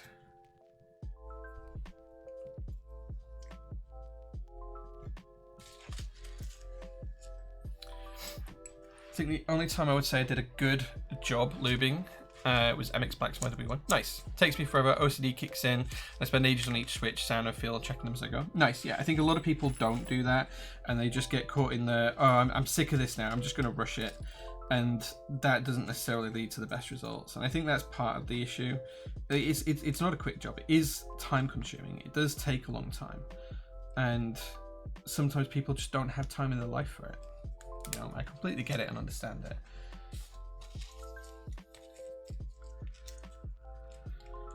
Just don't turn up with a cucumber. Gotcha. Not sure I could go to a lubing class at a meetup and not feel worried it would be taken out of context and used against me later. Yeah, I get that. I get that. I get that.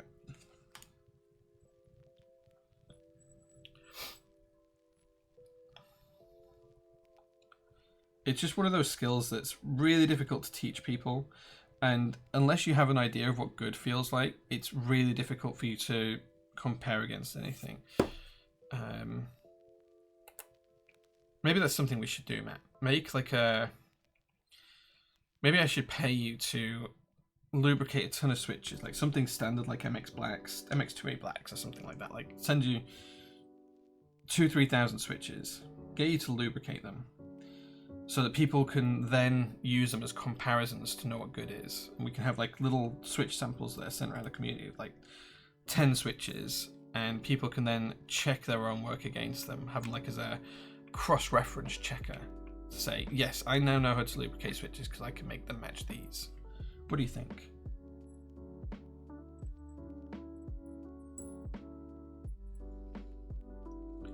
I'm not a good teacher, but happy to show people how to lube. Unless you know what good feels like. Yeah. You got to sit there with a switch in each hand, actuating them right next to your ears for comparison. Maybe. Why have you used long pole stabs? I got into long pole, so I bought a few pairs of long pole stabs. Now I'm realizing they aren't reverse compatible with full travel switches. Why not use a regular stab and ensure that the switch is always bottoming out? I mean, you can do. I mean, you know, I think the key here is to use long pole stabilizers with long pole switches, and you know that's a choice that people are making. I tend to just use Type Plus stabs for pretty much everything, which are compatible with both normal, regular stabilizers. We actually have some more on the way at the minute as well. I'm just waiting for them to arrive. We have the larger packs, the 7+2 packs as well, because people asked for those.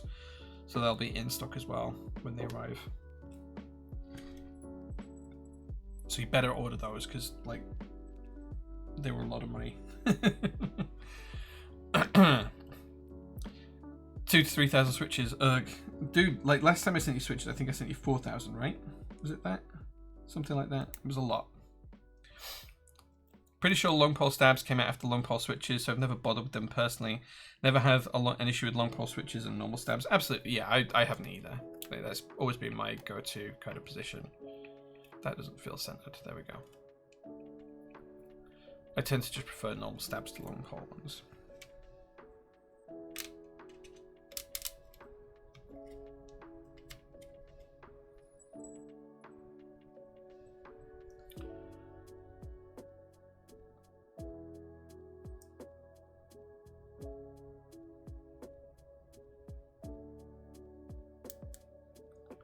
$4K last time. My hands are just starting to recover.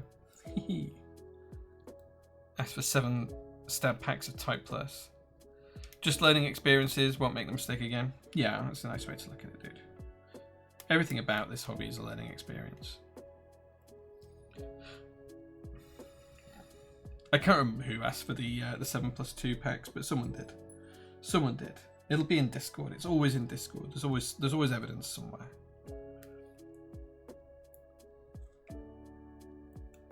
Someone was asking for them. I'm sure they were. Maybe it was on stream, actually. In which case, it's videographed.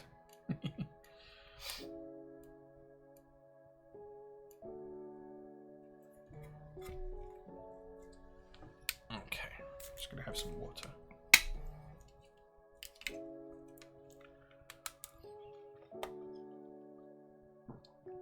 I'm pretty sure I asked the question, if I bought them, would people buy them? Like, if I stocked them, would people buy them? And I'm pretty sure a few people said yes.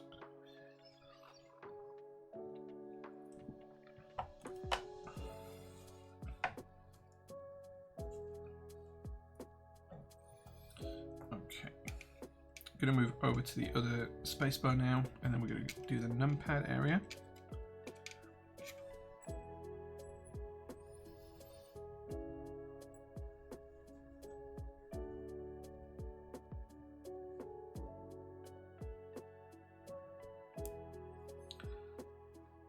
Buy 2 7-packs and buy 2 60 TKL boards, and you have 3 stabs for a 3rd split spaceboard. Nice. The smaller ones sell out immediately. Seems like the big ones will also. I bought 4 last time and they're almost out. Yeah, I mean, we'll stock more. Like, as soon as we put the Type Plus in stock, they seem to sell out straight away. I think the longest they've ever lasted in stock is like 2 hours.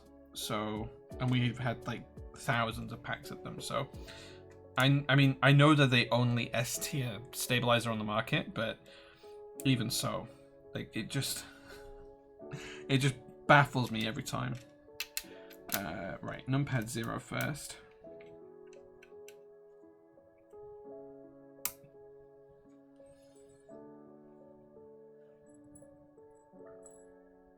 Next PT open day, you'll do a Lumen lesson. Sure, man.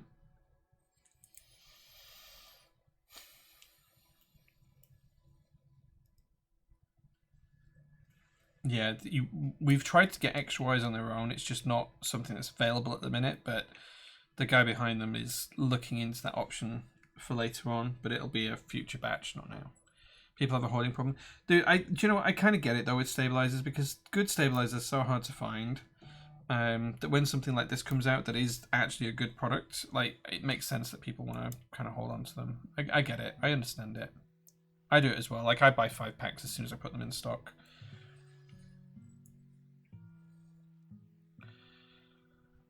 What do you prefer on the Type Plus over the QMX? As I find those more stable. Ease of lubing, and I like the fact that they are handed, so you get less rattle on them. I think QMX are probably the second best stabilizers on the market, just because they don't need lubing ever again. Like once you've lubed QMX stabilizers, that's it. They're kind of done for good, and they don't get dust in them. They don't get clogged up. The lube doesn't run away. The good thing about Type Plus is, because of the way that they are, you can really easily lubricate them again without opening up the board, as long as the plate gives you enough access. So yeah, that's kind of the biggest difference. But I think QMX is probably the second best stabilizer on the market, in my opinion.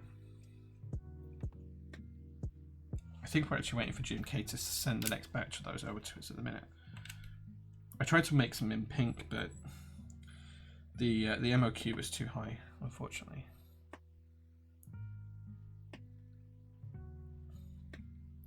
Thoughts on Stabies after Night V3s and Type Plus are now available? Stabies are still good. Like, they're still, you know, the best of all the rest. We're actually waiting on a shipment of Night V3s at the minute, so I'll know more when they arrive. Dude, you should see my stab collection is insane. I have enough spare parts to build probably 1,000 boards. Okay, that is all of our stabilizers installed. I'm doing good on that front.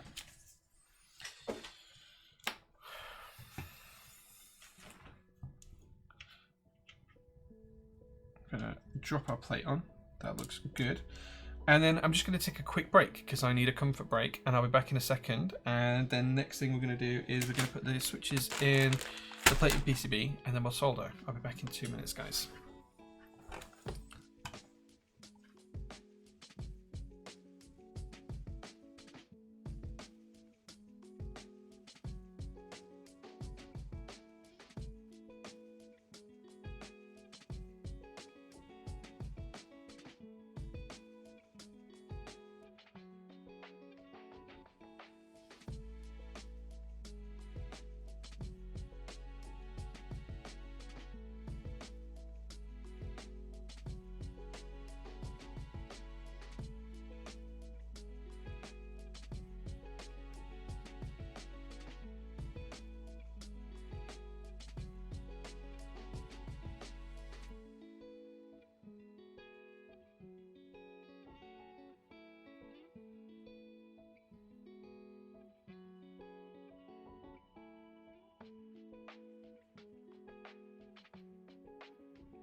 Okay, we're back, guys. Thank you very much for waiting for me there. I apologise. Your stabs give me the heebie-jeebies. Yeah, my stab box is scary. For those of you who haven't seen it before, this is my stabilizer box.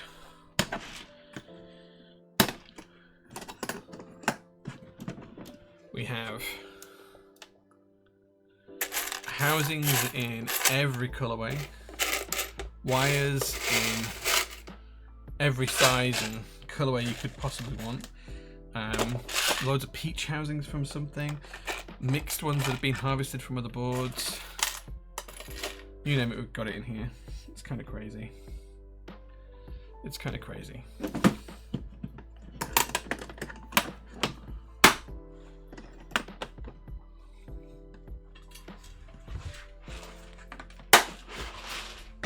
It's fun though. It's fun when we need to use it. Order the Pinkium X's and say they're the only S tier on the market in profit. I don't think that's how it works. I really don't think that's how it works. Right, let's start in the middle, and I'm gonna get a plate fork actually. Oh, did I give this to someone at the open day? I'm sure I gave the plate fork to someone at the open day. No, I didn't. I must have given another one. Here we go. Right, let's start here.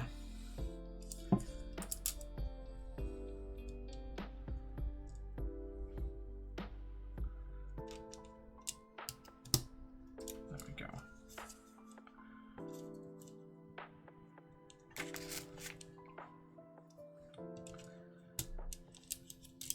Just gonna basically flip backwards and forwards here on the side that we're doing, just to make sure we're getting everything spaced nicely and everything in the correct orientation.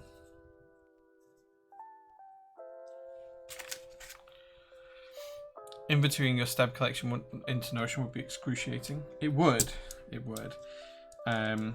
It's just there for spares more than anything. I tend to just use it for bits and pieces as I need them, or if it's a build that I'm not particularly massively fussed for it being an amazing build, like if it's going to be a workshop board or something similar, there's options for that sort of thing. Just making sure everything's nice and even here. There we go. Okay, let's go back to this side. Put a cherry wire into TX housings and they were very unhappy. You can kind of move the wires around pretty interchangeably for a lot of stabilizers, and most of the time they'll be fine.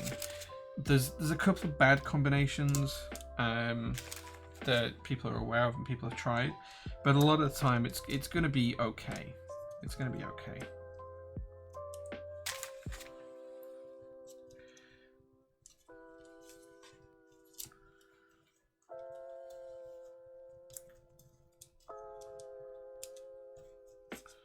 Just going to drop this one in here. There we go. And then I'm just going to do a shift, and then we'll do the arrow keys as well, and we'll try and get the bottom row done too. Oh, this doesn't want to go. There we go.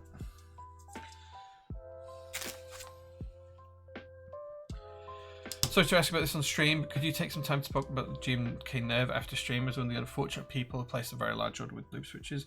Yeah, so what happened with Nerve is loop switches were unable to pay the GMK invoice. So because of that, I basically paid the invoice for Lube's order, which was tens of thousands of euros, as I'm sure you can imagine. It was not cheap.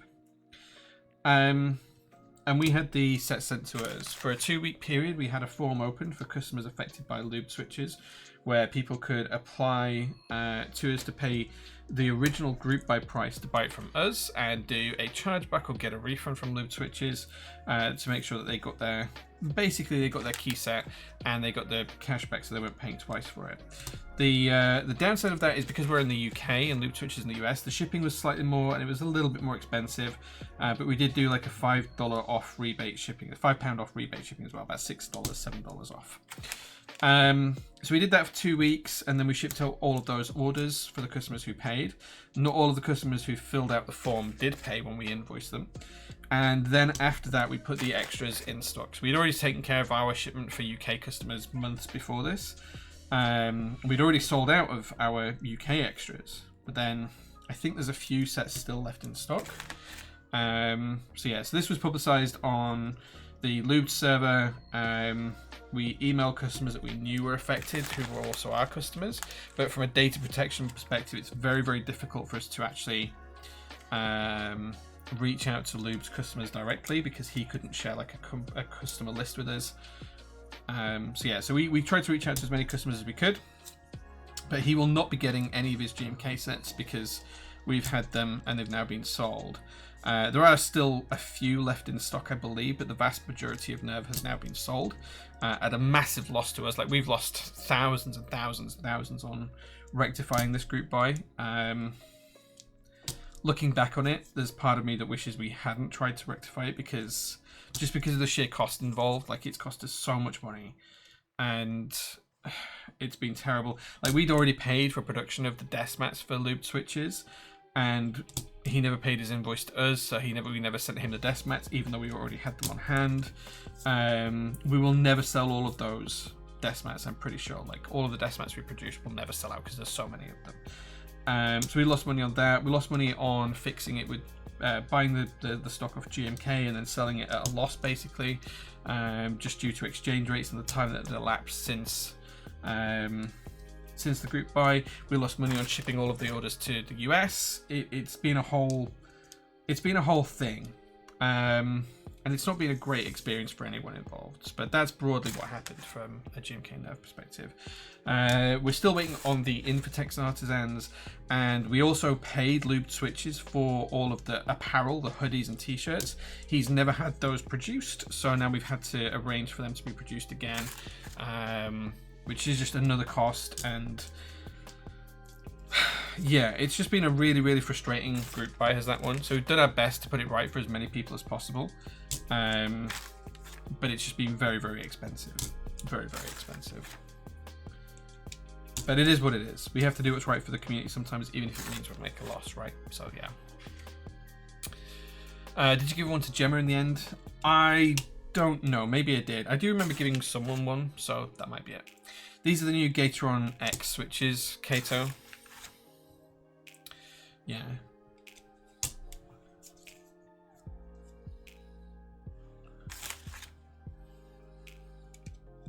They're in stock and ready to ship these switches as well. So if you order today, they'll ship out tomorrow when we're back at work after the weekend. So yeah, so GMK Nerve, basically just massive loss for us. But I'm used to taking a loss on projects these days. That's the sad, unfortunate reality. Like last week, we were this is completely unrelated to Nerve, but we were shipping out all of the replacement boards for those customers affected by the MKC, the My Key Club collapse. That was a really frustrating experience. Not because it's the customer's fault, but like, customers have bought the MKC boards through us, the JRIS 80, the JRIS 75, the MKC 65. I think there were a few others as well. And we'd paid MKC in good faith, you know, nearly a year ago, over a year ago for some products. And it became apparent towards the back end of last year that they were just not going to produce the boards or send them out or anything else. So they basically absconded with our cash and capital. And this was like 6 figures. Like, it was a lot of money. You know, it was enough to pay off most people's mortgages. It was that kind of value. And we gave customers a choice of having like store credit, or alternatively having a Neo board for free, like a Neo or QK equivalent board for free. A lot of customers chose the Neo or QK equivalent boards, and we were shipping those out last week. And it was just really frustrating reminder that of the cost and losses we'd incurred from it, because like we're then shipping out a product that we shouldn't have shipped out because we're having to fix someone else's mistake. It's just so difficult sometimes to keep motivation high when you're doing that kind of work, because you're just basically watching money disappear, and it's like, it's money that as a company we could spend on, you know, way more important other things like staff salaries and new products and in-stock products, or, you know, prototyping or whatever. So just really frustrating situation all around. And it's happening far too often, because it's happened with MKC, it's happened with Rama Works, it's happened with looped switches, it's happened with Captus keycaps. You know, the list goes on. It's happened with Mex & Co, it's happened with My Keyboard. And the amounts that we lose out on these projects just keeps adding up and adding up and adding up. And it's very disheartening at sometimes. It's like, even like when we do little things like the open day, don't get me wrong, the open day was fantastic. We had like 75, 80 people turn up, something like that. And, you know, people spent money. It was great. We did stuff for the store. But the actual cost of putting on the day was more than what we made in revenue on the day. Like it cost more to do it than we actually benefited from it. So, you know, my hope there is that it's kind of like a loss leader. It gets people involved in the hobby more and feeling more about, you know, coming to events and seeing people, that it's kind of like a loss leader, that it's going to encourage people to be in the hobby for a longer period of time. And that's the way you have to look at these things. Otherwise, if you didn't have that kind of tact, as much as my accountant already dislikes me, he would really, really dislike me. So yeah, difficult situations. Did you make the box yet for the pogs with the coaster I made you, Jay? No, I didn't. The coaster is here though. This is a carbon fiber coaster that, with the pog slot that anonymous biker made for me. It's really cool. We're gonna make like a little tube, and this is gonna be like the lid. I just need to get around to doing it. Well, I'd not have bought a compact Ergo if I'd gone to it. Well, exactly. That's the kind of thing that I hope it's going to encourage people to do, is to, you know, get into the hobby. And oh, you know what? I've made a mistake here. We should have put the rotary encoder in, and we haven't put it in. Oh, budgerigar. Let's hope we can get this through the plate and PCB. Did I tell? No, my accountant can see the discounts, unfortunately. Right, let's just bend. So the rotary encoders come with bent pins. So we're just going to straighten those up. I think I've got some pliers in here. Here we go.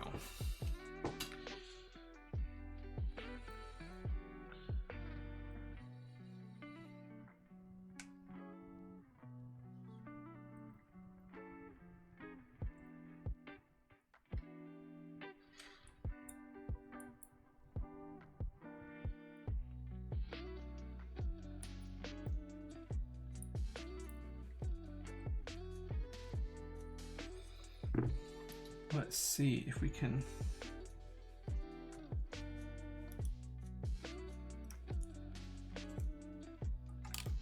Oops.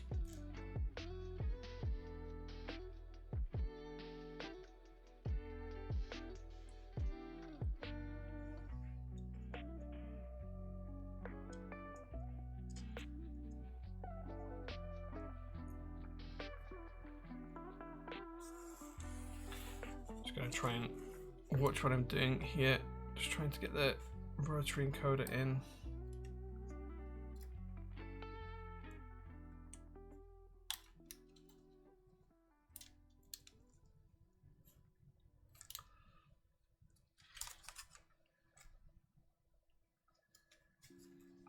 May just need to just flick the legs a little bit. Come on. This PCB and plate assembly is too long for this.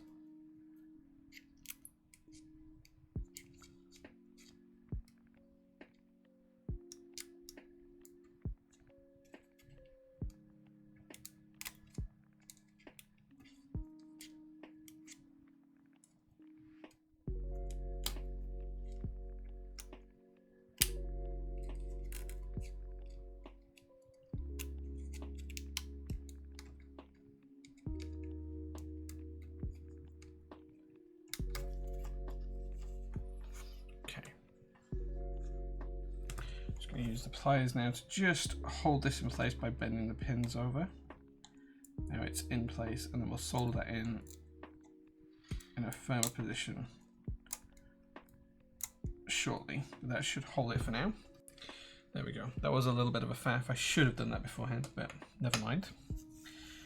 Never mind. We are back on speed. Right, switches for the numpad now.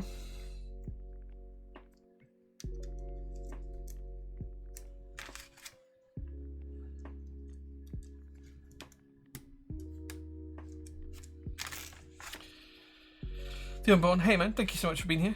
Carbon fiber, yeah, love a bit of carbon fiber.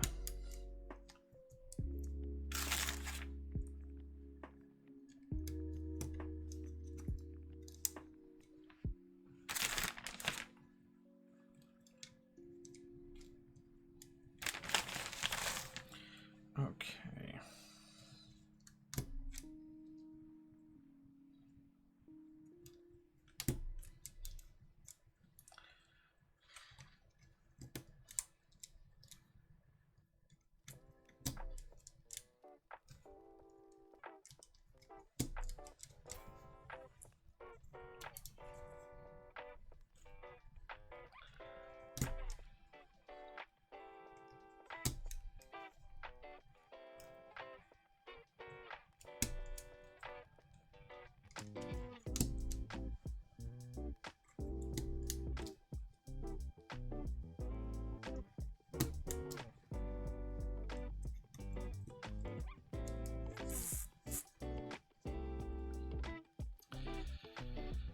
Polypropylene is a bit long for it. Flex the legs a bit. Something like that.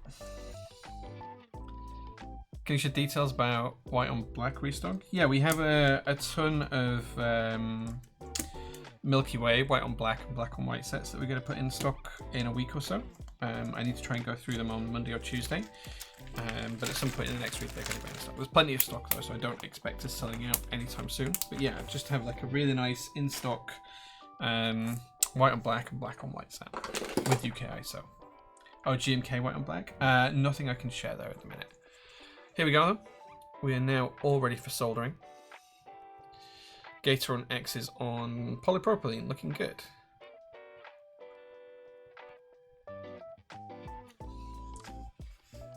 Just going to bring back my cloth and we can get the soldering ready. Can tell I'm tired. Just tried to solder a socket that I hadn't put a switch into. Nice. Technically, that is the correct way to solder. You should fill like one pin first for each socket, and then push the switch in as you're soldering it. That's the correct way to do it, but it's very faffy. Oswin, thank you so much for being here. Does the encoder go a particular direction? Yeah, so you have 2 pins on one side and 3 pins on the other, so the encoder only has one orientation that it can go in.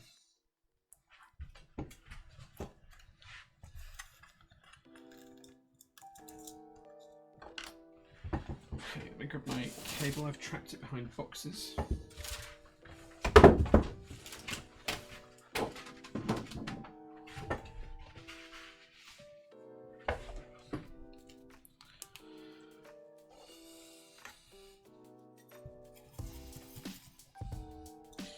The first thing I'm going to do is solder in the rotary encoder. So it has got 2 legs that are designed to be the solder hold points. So what I'm going to do is I'm just going to solder one of them in first.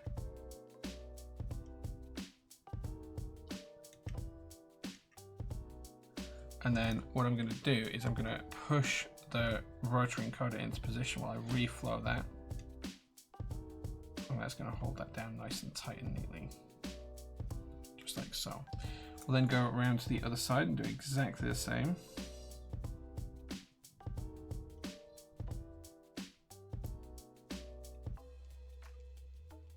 And then we'll solder the pins in place.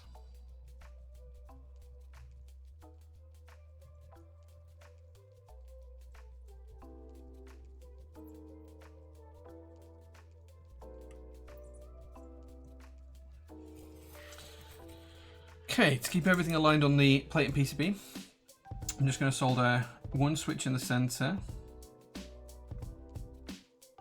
on either side, and then one in each of the 4 corners, and then we can go through and solder correctly all of the remaining switches.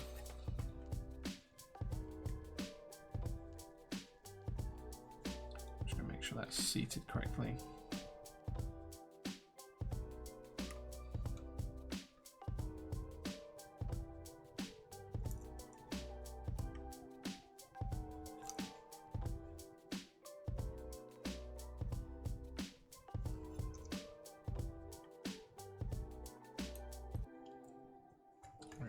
Here, do the same thing just over here.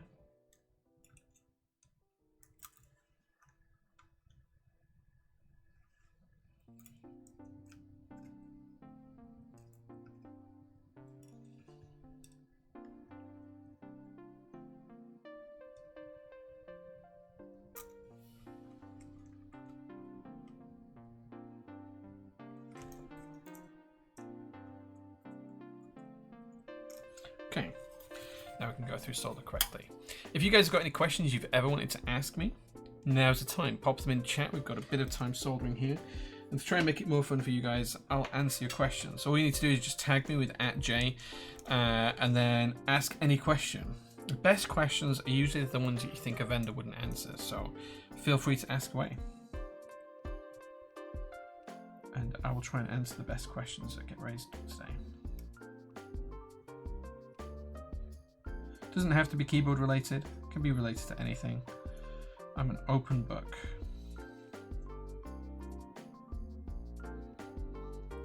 I'm surprised no one's actually mentioned the whole Rama drama from the other day, but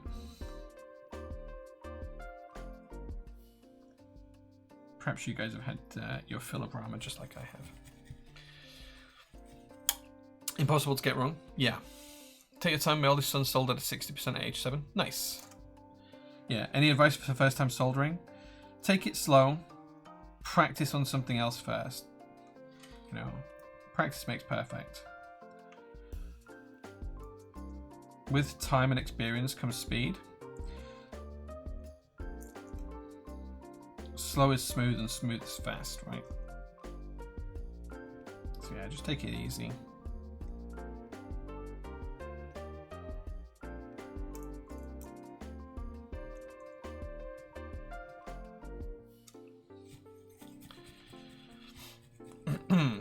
Which orange switches are these? These are Gateron X R3. These are the factory lube Gateron X's, the round 3 version.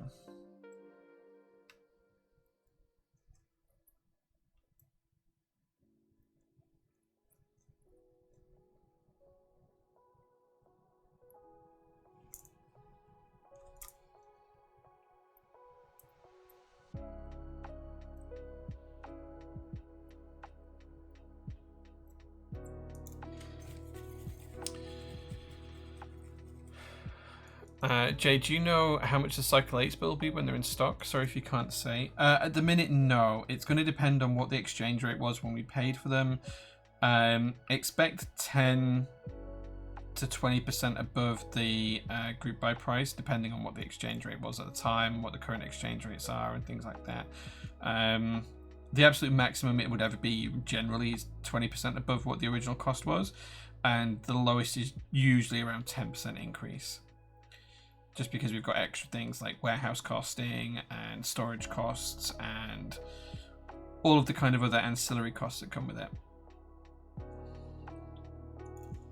Yeah, 10 to 20%, yeah. Need to confirm price with friend. She's busy tomorrow at 6. No worries, dude. Well, they drop in stock at 6 to the Cycle 8s, as do the Neo 80s and a few other bits and pieces as well. There'll be a full list on Discord tomorrow afternoon. We'll do an announcement probably around 4 o'clock, something like that, where I'll confirm a full list of everything that's going in stock, because I need to create all the product listings tomorrow for it.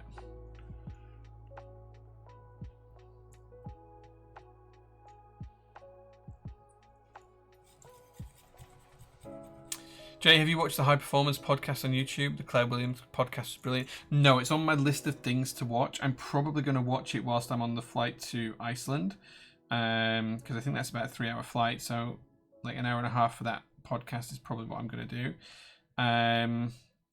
Yeah, I really like Claire Williams. While she wasn't the best team principal, she's got a lot of interesting things to say about Formula One, and of course she's lived and breathed it for so long.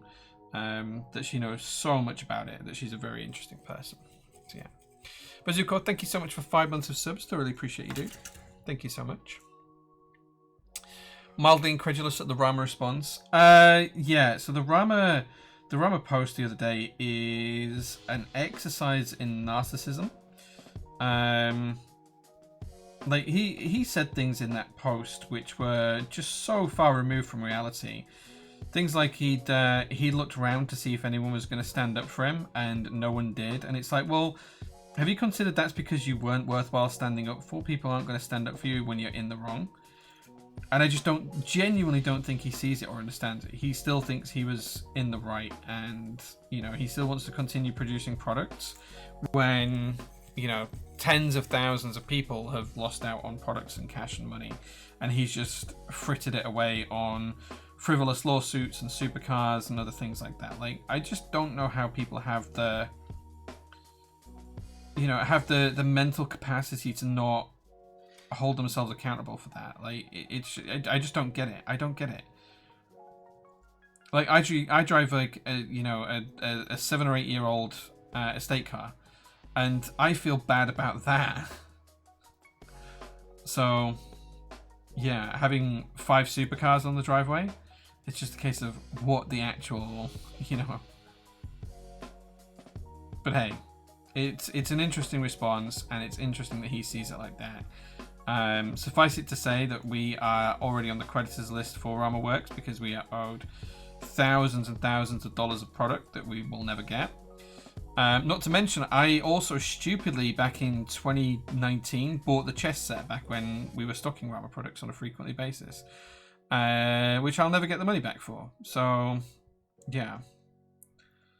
The RamaWorks response was bizarre to say the least, but not shocking. Like, it's kind of like almost expected in some ways.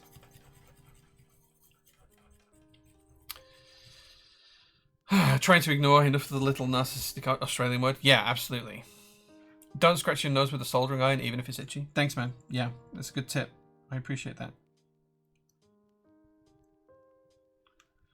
I did do my eyebrow a few weeks ago. Like, well, it was probably last year now, but yeah. Would you like to see Susie Wolf replace the current chairperson of the FIA? I think Susie Wolf is very, very clever and very, very smart, and she was underutilized as a driver.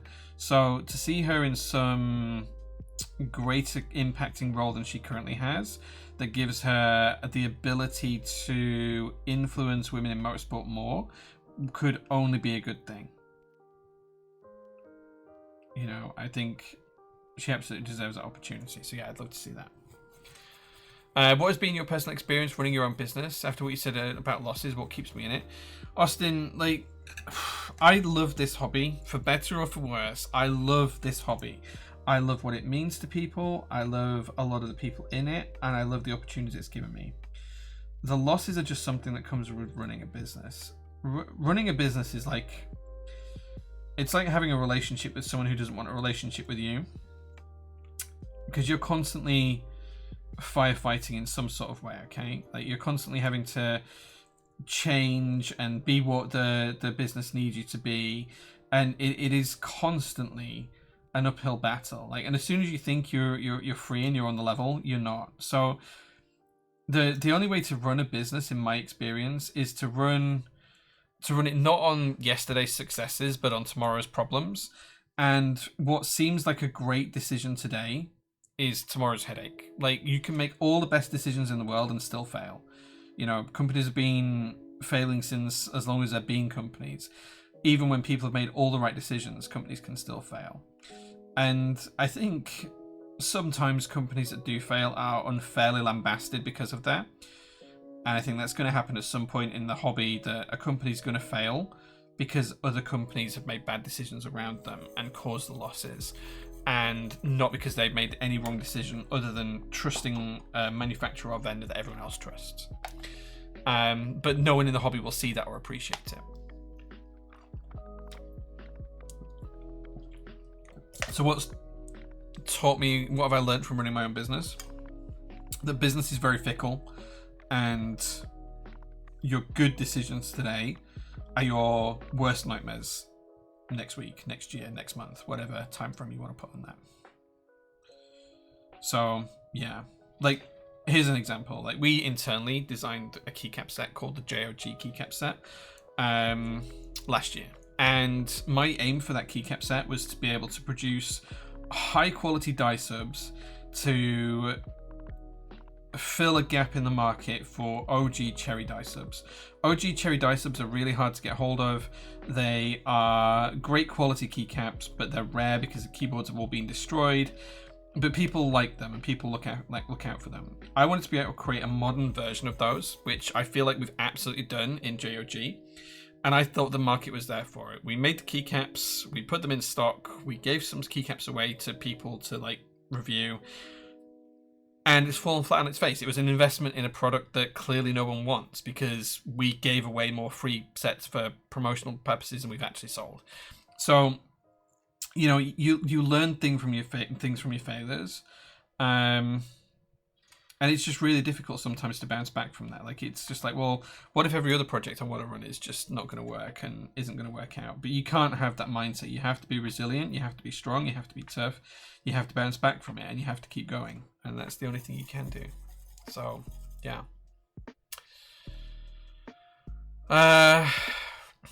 What's your silly soldering accident? Mine is I had tried to hold a live soldering iron like a pen for accuracy. So I once scratched my eyebrow with it and tore off a chunk of my eyebrow. Yeah. So yeah, that's my silliest one. Shouldn't be more than £200. That's the ceiling. I don't know exactly, but it's somewhere around there, I guess. Are there any more leaks about MT New 800 R2? Nothing I can share at the moment that I'm aware of. Did you see the diversity IC? I did, yes. It looks good. I'm interested. Bazooka, thank you very much for the sub. He does not see it. He's utterly delusional. You said it, narcissism, hell of a drug. Yeah, it's sad. Is that liquidation post or did I miss a new one? It is about the liquidation, yeah. And Rama posted a statement on the website in response to it. So RamaWorks is effectively in liquidation in Australia. Tasty, tasty. So yeah, that company is now being dissolved and all the assets are being sold off. And we'll see what that means in the long term and short term. But yeah, it's end of an era in some ways.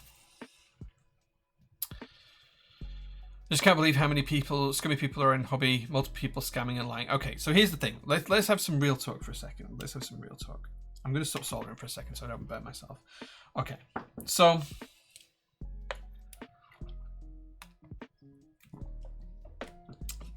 in the keyboard hobby, excuse me, in the keyboard hobby, there's been a spate of businesses that have failed, and everybody calls them exit scams. I think that's a little bit unfair in some ways and for certain businesses. And I think this probably goes for loop switches as well. Most of these companies have failed because they've made decisions that have just not panned out. They've bought products. Like I mentioned the JOG, we've bought products and we've made decisions on products to stock that just haven't panned out. So one of the earliest casualties of the whole keyboard saga was Mex & Co. And Mex & Co. basically, they started at the height of COVID when the hobby was at its busiest and every single GMK group buy sold hundreds of units and it was fine.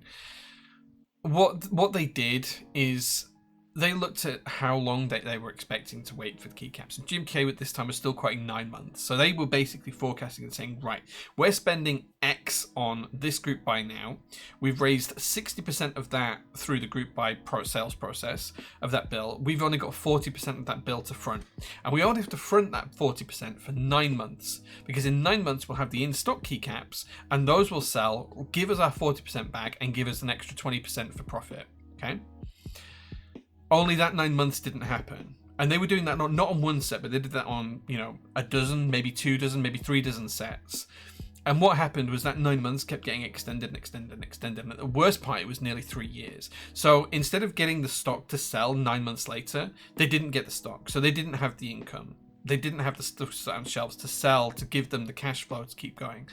And you can only forecast in a business based on your history. You can't forecast based on anything else other than what you've seen before historically.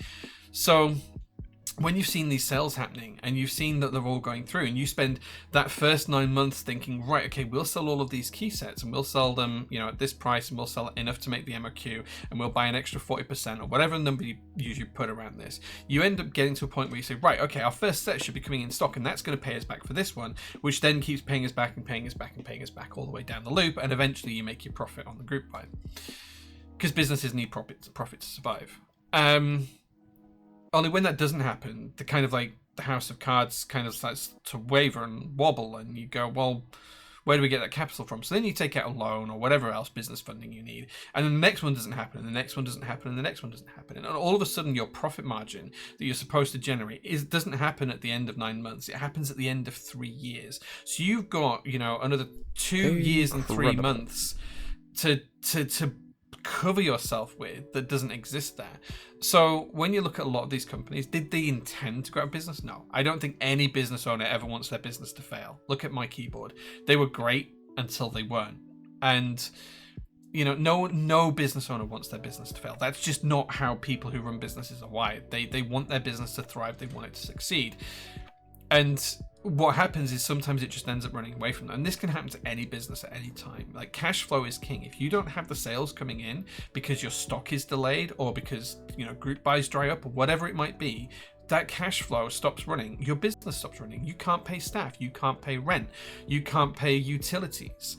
I know everyone thinks that group buy money is siloed, but it can't be because when you do a group buy, everyone thinks, oh, you get 100% of the money up front, you give some of that money to GMK or whoever's going to produce it for you, and then, you know, you hold on to the rest of it until the group buy needs to ship, and then whatever's left after that you keep. But that's not how it works. You know, during the group buy, you'll raise enough money to cover the group buy sales and the designer's royalties. Any extras that you buy and the shipping for those products when they arrive, that you make back when you sell the extras, in effect. So you're constantly kind of like investing in your own future. And you can't silo those funds away, because over that 9 months, 2 years, 3 years period, you've then got things like staff salaries to pay, and you've got monthly overheads to pay. That's got to come from somewhere. It has to come from the stash of funds that you have saved up. And you know, those are bills that have to be paid. You'll have, like here in the UK, we have taxes that have to be paid every 3 months. We've got VAT. We have to pay that bill no matter what, because if we can't pay it, even if we've got all the money for people's group buys, if I don't pay that VAT bill, we get shut down. Or we get fined, and the fines will just wipe us out and shut us down anyway. If we don't pay our annual taxes, even if we have that money locked away for group buy purchases, we'll get fined and we'll shut down. You know, my staff wouldn't turn up if I didn't pay them each month. The building would get taken away from us if I didn't pay the rent each month. The electricity would be turned off if I didn't pay the electricity bill each month. You know, all of those things that you depend on, you have to pay on a rolling basis. So you have to have cash flow, you have to have capital, and you have to have funds availability. Whether that comes in the form of your own capital from sales, or whether it comes in the form of business loans or investment partners, or whatever that looks like, whatever your structure is, it's got to come from somewhere.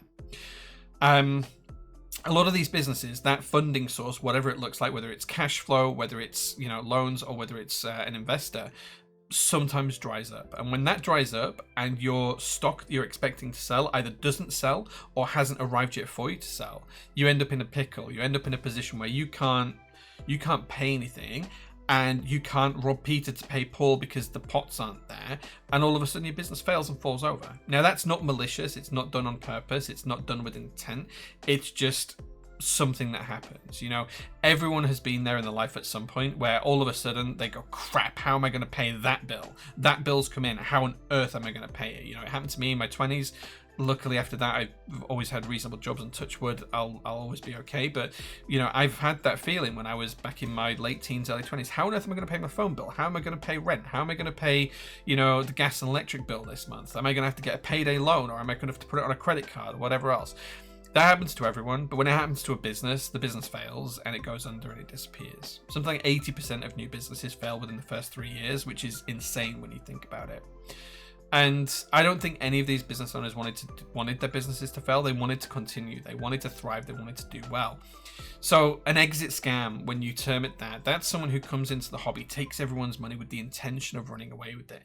Most of these businesses that have failed haven't run away with the money. The money's just gone on other things like rents and bills and taxes. And then when it's come to actually shipping product out, they don't have the capital left to do so. And that's where Lube Switches is right now. He's sat in a position whereby all of a sudden he doesn't have the cash flow to kind of like keep the business flowing, and now he can't ship products out because he doesn't have the capital available.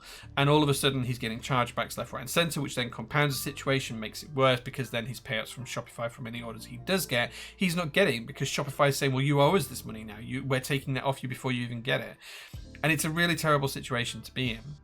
Now, some people do completely fly against that and have run their businesses into the ground on purpose, or maybe not on purpose, but without understanding. And an example of that is Ramaworks. You know, he was earning hundreds of thousands of dollars a month, and he was spending hundreds of thousands of dollars a month, expecting that the next month would pay for the previous month when the revenue from that kept going and ticking over. So he would buy his Cartier watches and his McLaren supercars and his G-Wagons and his 10 million Australian dollar house and all of these kinds of things, because he was expecting more money to keep coming.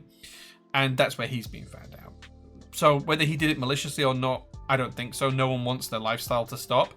Is he a narcissist? Absolutely. Is everyone else at fault? They just made poor decisions in business. You know, the same thing happened with Noxery. The same thing happened with my keyboard.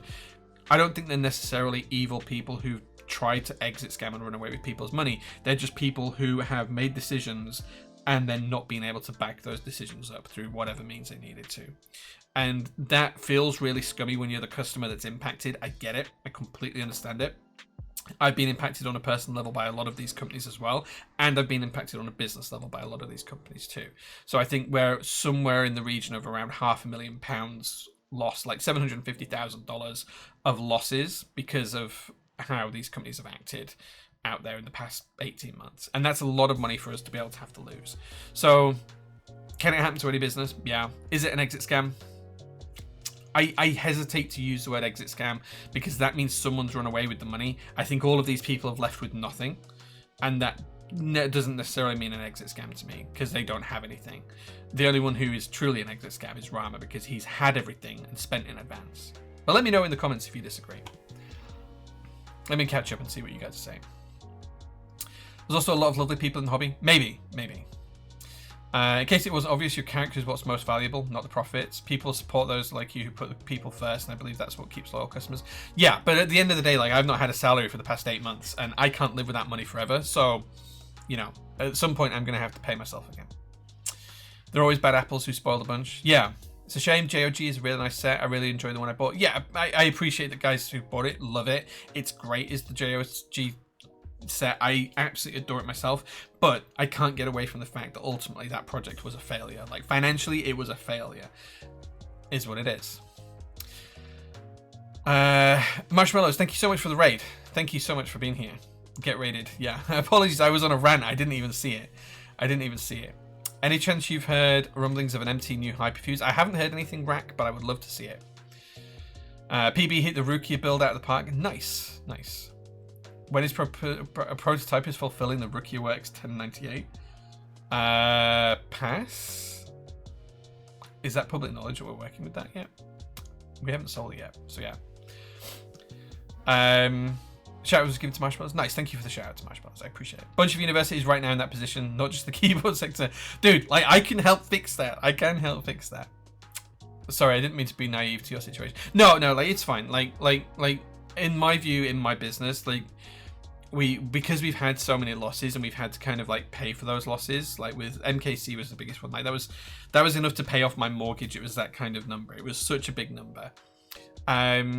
Like, I need to make sure that the business is safe and secure, and I need to make sure my staff are paid. Like, their mortgages are my problem, right? So if I can't pay them, they can't pay their mortgages. That's my problem. That's something that I take to heart. So their salaries come before mine, and just to de-risk the situation. Not that I pay myself a lot. I pay myself minimum wage, but just to de-risk the situation. In fact, all the team earn more than I do, like on an hourly basis. Like, that's the first thing that I can cut. I can just cut my salary, and like that helps the business by a small fraction, but it keeps the bills paid each month, right? It keeps the gas and electricity paid, it keeps the water bill paid, it keeps the internet bill paid, it keeps, you know, some of there's all sorts of other taxes here in the UK, such as business rates. So we have to pay the council it's £1,200 a month for nothing, basically. It's called business rates, and it's like a corporation tax just for having a company. It's insane. So yeah. Are you looking into vendoring diversity? I don't think I've been contacted about it, but I would love to. As one of the victims of Noxering, I heard too many stories about his business that makes me think it is an exit scam. So, Joby, I think with Zondat, it was a little bit different. He was very similar to the Rama side, only I think Rama walked away with a lot of capital in his pockets. I think Zondat walked away with very little capital in his pockets. Did he live the high life during his years as a maker, as a company? Sure. He had his Porsche, he had everything else. He lived the high life during it. He had his big flash Audi and all of that kind of stuff. I think he absolutely lived the high life during his successful years, and then got found out, and then lost all of that, and ended up with nothing. So whether you define that as an exit scam is probably a little bit different, but I think he didn't want his business to fail. Like, if you put it in that kind of context, did he do this on purpose to run away with money? No, I think it just, like, he would have wanted to continue and kept his business running so he could keep his lifestyle funded, right? That's what everyone kind of wants to do when they run a business. They want to keep themselves going.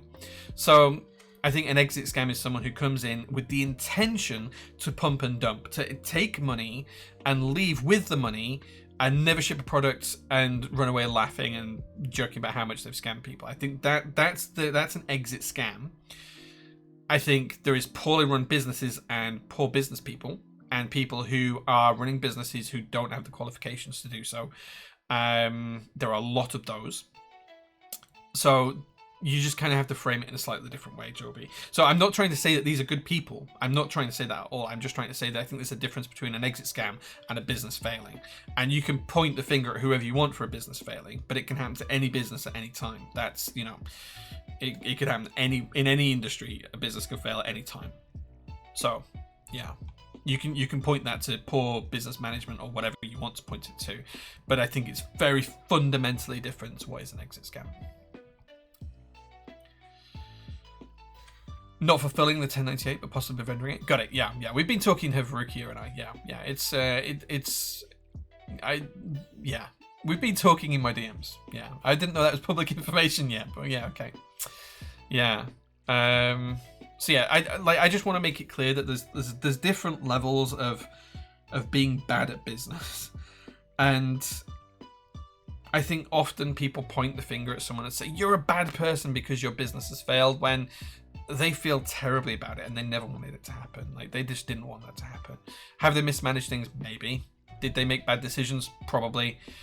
Would anyone else have made better decisions in that position? Who knows? Like, you know, like the worst example I can think of this is Mexico lost all of their capital and didn't make money for reasons I've explained before. Like, they just never caught up to where they needed to be financially because things that they had planned on happening didn't happen. They didn't get the in-stock stuff from Jim Kay in a timely manner, and that kind of led them to a position where they had no capital. And like, when you think about that from a logistics perspective, that's not what they wanted. That's hard. And when they failed, a lot of people took that to heart and blamed them. And I get that. They mismanaged their business. They didn't secure the funding they needed. They weren't open and honest about it. It came out of the blue and no one was aware. I get that they made bad decisions and they weren't particularly great at managing that managing people's expectations when shit hit the fan. What happened next was pretty serious, because I don't know the full details of this, but then people find out a few weeks later that the guy behind Mexico had then gone and got another job, and people then intentionally got him fired from that job. Like, this guy doesn't deserve to be destitute. From what I heard later on, his wife divorced him over it. He doesn't have access to his kids. I don't know how true this is. I've never been able to verify it, but the things that I've heard is that his wife divorced him over it all. He doesn't have access to his children. He got fired from his job because he was trying to, like, you know, fix his personal debts when the company folded. And that was what people on Reddit, on the RMK Reddit, did. They found his personal information and they persecuted him as a person for his business's failings. I feel like witch hunting like that is really dangerous, and, you know, when a business has failed and people have made poor decisions, we have to ask ourselves, does that mean that the rest of their lives forever should be impacted, like, in terms of, like, access to their family? Because that's a big thing. And you may feel, I'm not telling anyone where to sit on this fence. I'm not even people telling to pick a side of the fence. I'm not even going to tell you where I sit on it, but I think that is something that really needs considering when it gets to that kind of level. You know, where do we draw the line on how much they need to be persecuted? And it's difficult. So I'm interested in your thoughts on it as well. I feel like us as a hobby need to get away from the group buy model, so this kind of thing is minimized and it becomes much more apparent of when businesses are not delivering. So yes and no. Since in January 2023, I put out a blog post saying that 2023 was going to be the year that prototypists moved away from doing more group buy to more in stock, and it absolutely was. The issue from that is we've now got £1 million worth of stock sat on the shelves that has been sat. Some of it has been sat there for 2 years, some of it has been sat there longer, and that is cash that we then don't have access to in our cash flow. That's cash that's sat there in product on the shelf that we can't tuck into until it sells. And whether we actually make a profit off those projects is kind of hit or miss. So yes, I agree on that, but it will mean a few things. And here are the caveats to going to a full in-stock model. One, it means less diversity in the marketplace. You are going to have less diversity of product choices and product availability, and vendors are going to play it safe when they're buying in-stock products. That means you're not going to get any wacky ideas, you're not getting the really cool stuff, you're not going to get any risk taking. People are going to play it safe with what they stock and what they choose, and that will lead to the market being very flat and very a lack of diversity in what products are available. What the group buy model actually allows is two really key things. It's not even about funding up front. the funding up front is almost irrelevant in terms of group buys, and I get that people think that this is a big thing. It's really not. The funding is almost irrelevant from a group buy. The two big things it gives us is, one, it tells us what the market demand is. If you do an IC for a product and then put it in stock, thousands of people will tell you they will buy it, and only 1% of people will actually buy it when you put it in stock. So that's really hard to judge. When you do a group buy, it shows what the market wants. Like, you sell the product in the group buy, it tells you what the demand for it in the market is. That's the first great point about group buys. Forget about funding or anything else. That's the first great part about it.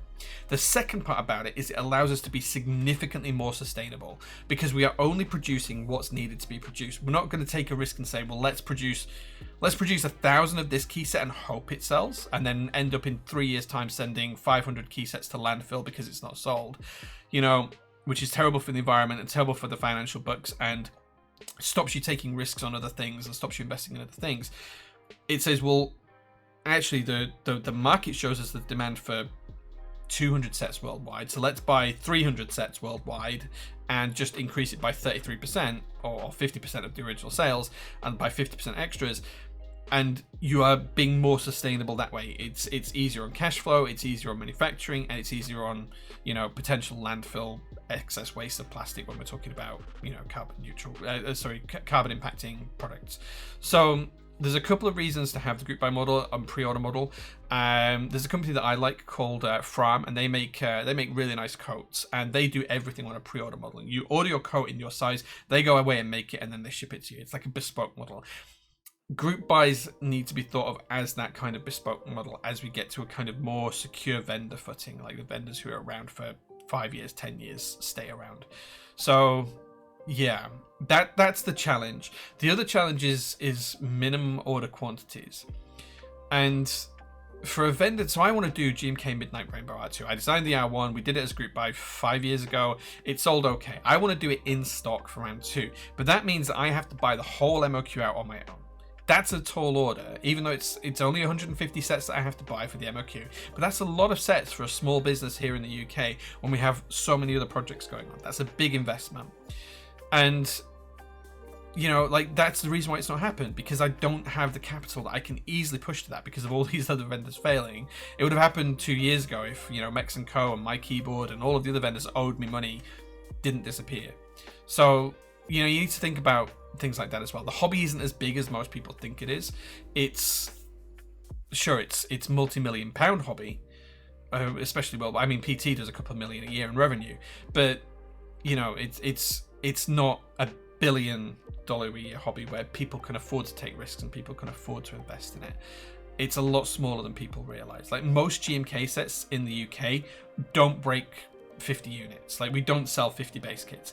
Most GMK sets don't sell 20 base kits in a group buy, so we're not talking huge amounts of numbers here in the UK. Like, it's maybe 10% of what the American market is. The American market is much bigger, so you have to bear that in mind and kind of figure it out. Let's catch up with chat anyway. Can't go away from group buy model because GMK doesn't produce things without upfront payment, and that is away from most of the hobby, and no one's going to pay the huge amount of their own pocket. Yeah, that's broadly what I'm saying, but there's a bit more nuance to it that, you only play it with safe products. You don't then take risks on risky products, right? Hobby is once again too small for stuff to just be ordered and sold without group buy. To an extent, I agree. Pre-order helps things float around. Dangerous and pathetic. Interesting, yeah. I agree that it's controversial tax, but essentially business rates are the way that those who occupy commercial property contribute towards the cost of local authority services. Yeah, I don't disagree with that, Nimble Machine, but we're a small company, and the amount that we pay, the £1,200 a month that we have to pay to the Bradford Council, is more than my salary each month when I do get paid. Like, it is more than my salary when I do pay myself. It is absolutely insane the amount we pay. And the business next door to us, because they have 5 square feet smaller of footage in their workshop, they pay nothing. 5 square feet is the only difference between the size of their unit and the size of our unit. And that's arbitrarily what Bradford Council have decided is the limit. So 5 square feet, that tiny, tiny box is all it takes. So yeah. Compact Ergo would never happen in stock. Yeah, I have a Fram coat. It's my favorite. Yeah, I have 2. I've got another one on order. Fram coats are amazing. Yeah, it's a great thing. Just went to the first car on Twitch. Cupra Terramar. CX marketing team was GMK zooted when they made that one. Thanks, Bezos. Nice. I haven't seen it, but I'll look out for it. Right, let's get on with soldering. Because I've digressed and given my 2 penneth on far too many topics and probably lost half the viewership because people disagree with me.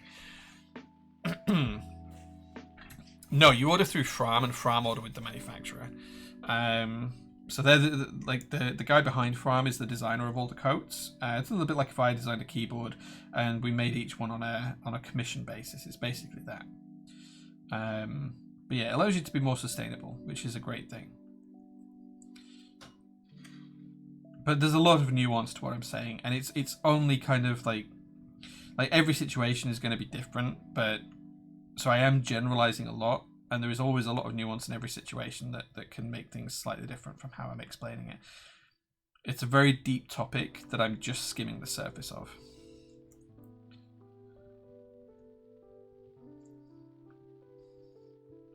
But I think a lot of people misunderstand how the group buy model actually works. Like all of the costs of a group buy model, you don't get in the group buy. Like you don't generate enough revenue in the group buy to pay all of the group buy costs. You get about 60 to 70% depending on the group buy. The other 30 to 40% you have to fund as a business.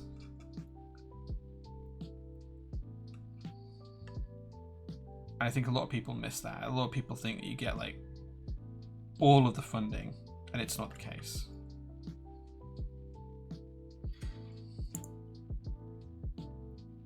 Most things don't make MOQ naturally these days and need to be brought out to get them made. But without great risk, without risk there's no reward, right? So that's the flip side of this.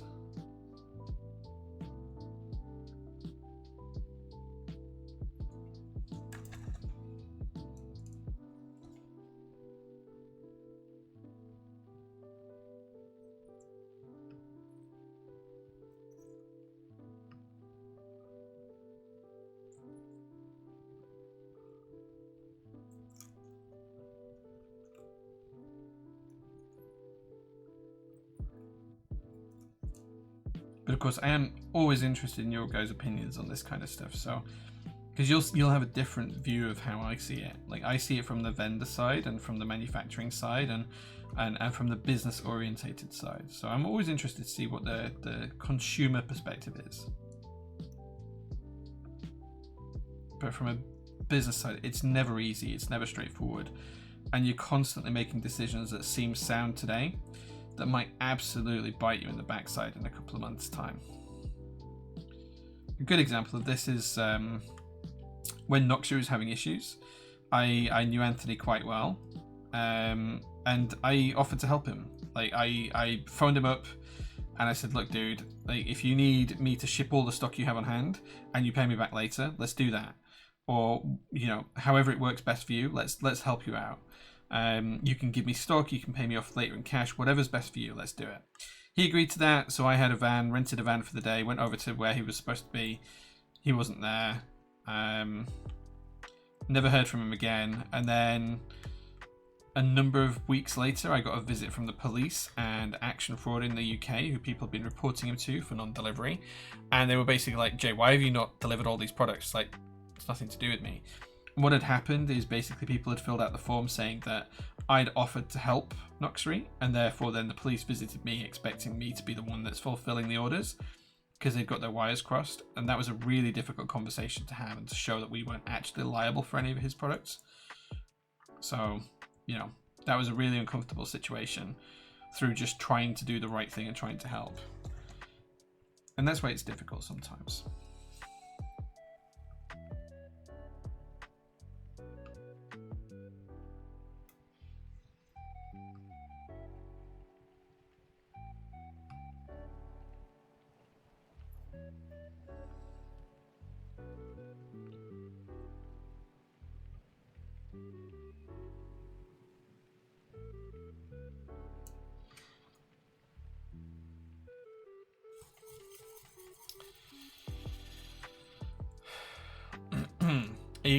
I'd rather have group buys if it means having more options. Just buy from trusted vendors and have no problems. Yeah, I mean,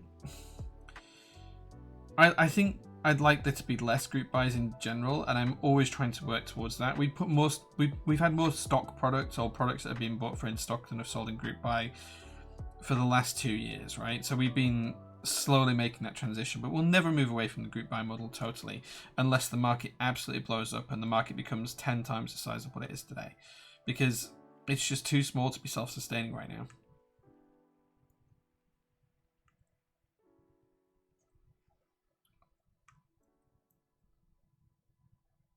You know, it's maybe only 45% of the size of what it was during COVID at its height, so it's difficult. There is one pink compact Ergo left. I know, I'm aware. I am well aware there's a single pink compact Ergo left, but I ordered this one, so this is the one I have. But yeah, if you want to get the pink one, get the pink one, because it's a great board. Right, okay, so that's all of the soldering done. It's looking nice and neat. All good. Let's get this aligned in the case. Now, before we do, I think we need to install the feet and take the case apart. So let's get the feet installed.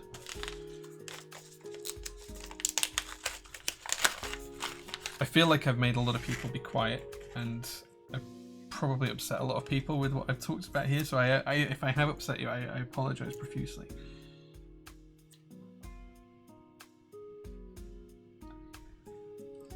And if you do disagree with me, please do tell me. Please do tell me. Or if I've given you something to think about, like a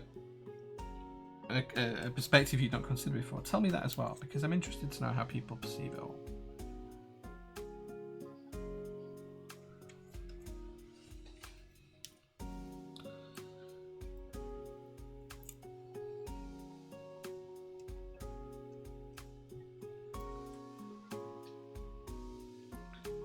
You don't ag me. I 100% agree with what you say. Thanks, man.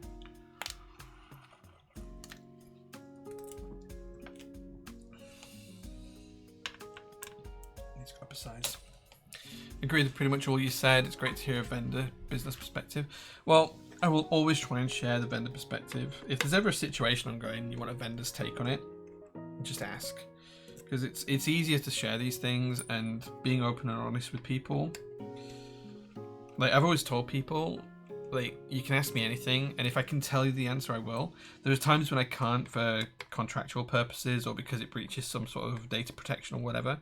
But if I can't tell you the answer, I'll tell you why I can't tell the answer.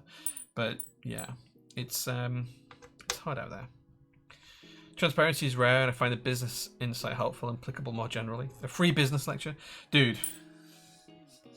Do you want me to jazz it up with actual business speak and talk about synergies and opportunities and reframing and all of that kind of stuff? Because we can do that as well if we need to. I think Nuxia got exposed that he did not pay any of the money to manufacture since the X60 V2 group buy. That's what people ran about him. Yeah, I don't think like he intended to do that. I think that was just, you know, he was basically running a Ponzi scheme without running a Ponzi scheme, and he didn't realize that that's where he was headed.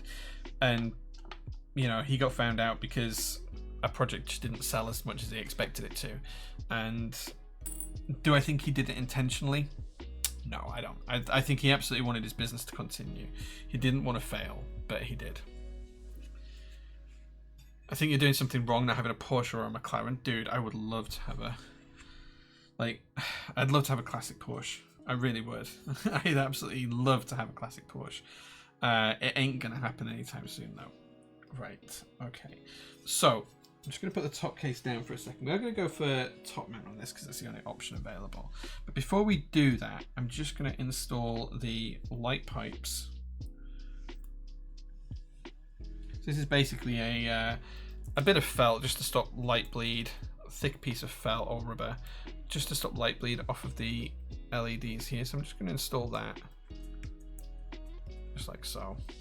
That just sits in there like that. Okay. And then I'm just going to get the top case ready. This board is too big. My desk is too small.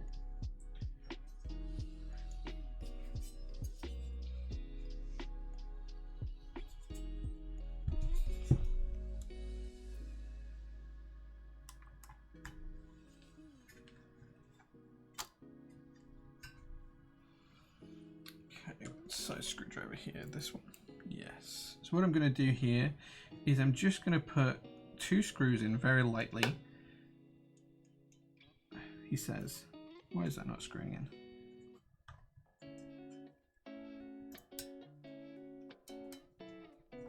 Is that the wrong screw? That's the wrong screw, Jay. That's why.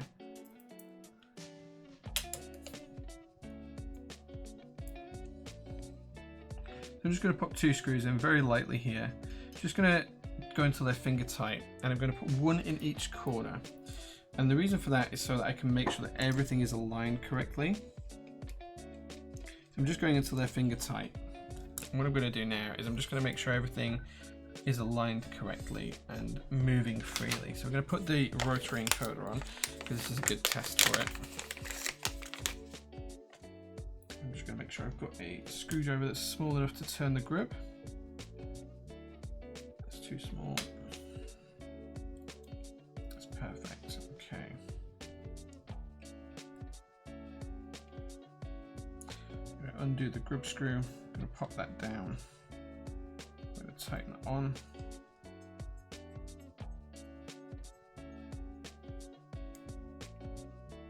Okay.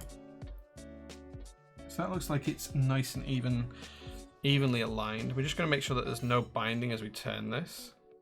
And there's no binding there. It's not scraping on the side of the case, which means we've probably got it aligned nice and neatly. So we can tighten up these 2 screws. So I'm only going to go a quarter turn more. And then we can put the rest in.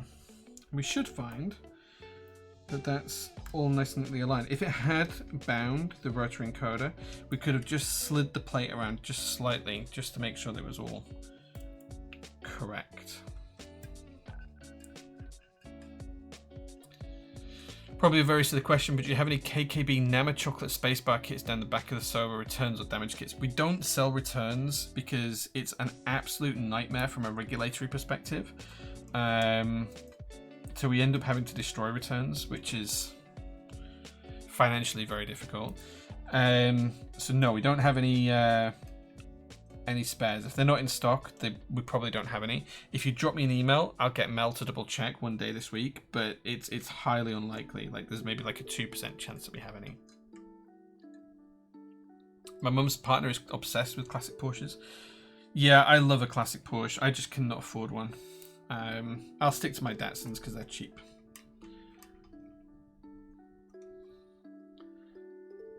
There's time tonight. How about a set of game of marbles for a set of JRG on me? Should get one more off the shelf. Dude, that's very kind of you. Thank you. We can absolutely do that. Never apologize for being.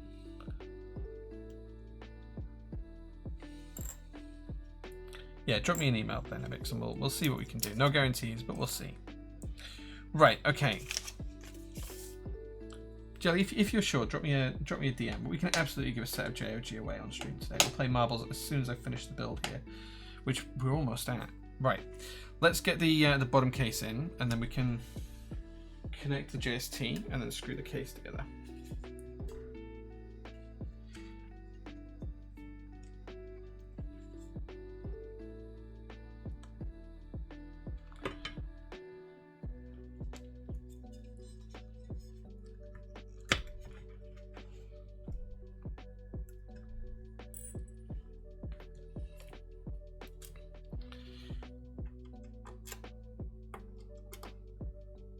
Never apologize for being yourself. Yeah, well, sometimes I have to. I am not the easiest person to get on with in real life.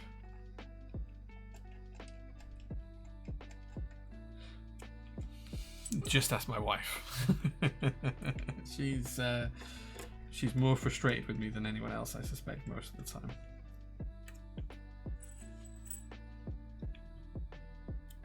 I'm not sure if the sparkle on this is showing off on stream, but it does look really good in real life. I'll try and capture it once we put the screws in for you.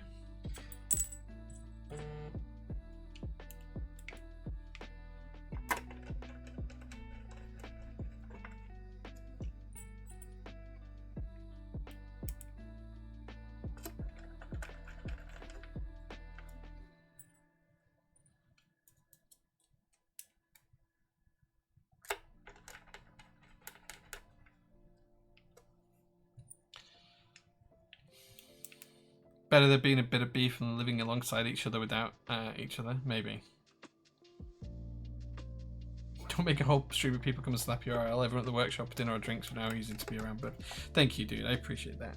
I appreciate that. But I'm sure I frustrate a lot of people on a very regular basis. Okay, here you go. Sparkle time. Can you see the sparkles? They are there. The lights will pick up very few of them compared to how many there are in real life. You can also see fingerprints, but that's fine. Sparkles are there. Right, okay, so that's the keyboard built. We'll give it a quick test. I'm conscious that some things like left shift won't work, so just bear that in mind. And this is not going to be the best cable for it, but it should work. So let's plug it in. We get the good noise. We get the good. Let's load up switch hitter. Right. Okay. Let's see what does and doesn't work here. It should mostly work. It should. We've got LED here, which is good. So, okay, that's home. Yeah. Okay. So those all work. Then this should be all of our numpad functions. Yeah. Cool. Numpad all working. Right, let's work our way across from escape. F1, F2, F3, F4, F5, F6, 7, 8, 9, 10, 11, 12. Well, that's giving us something, but that must be like an FN key or something because it's not showing what it is, but that's working as well. Page up, page down, and arrows all working. Right, let's test the most of the board now.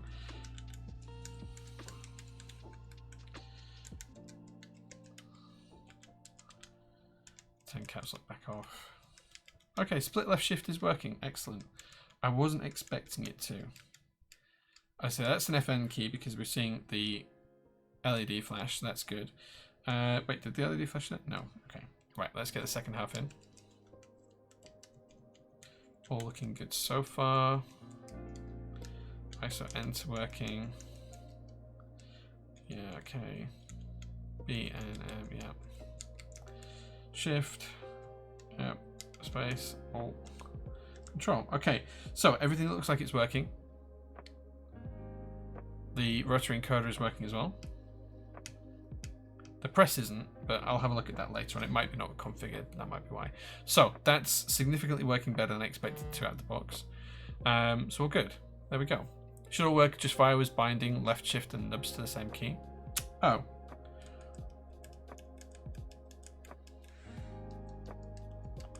Looks like we're all good here.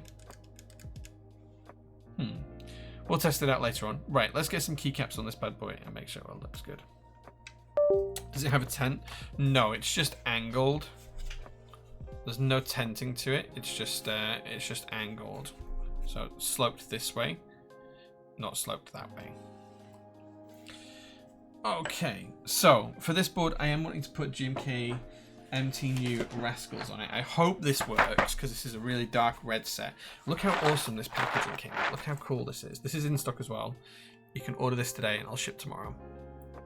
The packaging on this is absolutely stunning.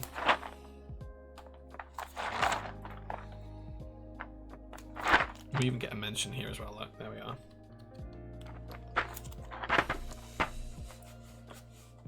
If it's anything like the pen geocoating on the PT Open Day, it's a stunner. Yeah. Should all work just fine with binding left shift and ups. Yeah, okay. I don't think I'm getting that, so I'm not sure what's going on there. Because I haven't flashed the PCB or anything. But I know Reed tagged me earlier on with the fix one. Drop the split left shift fire and Jason and I do the message. Yeah, I saw that, yeah. Yeah, it seems to be working okay, but I'll figure it out later on. Like, this isn't going to be in daily use for a little bit, so I'll wait for Gundalindrum to fix it as well.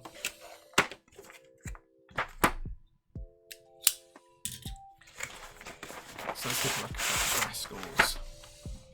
And so the box art on that is insane. Let's zoom the camera in a little bit, just so you guys can see as it goes onto the board how nice it looks.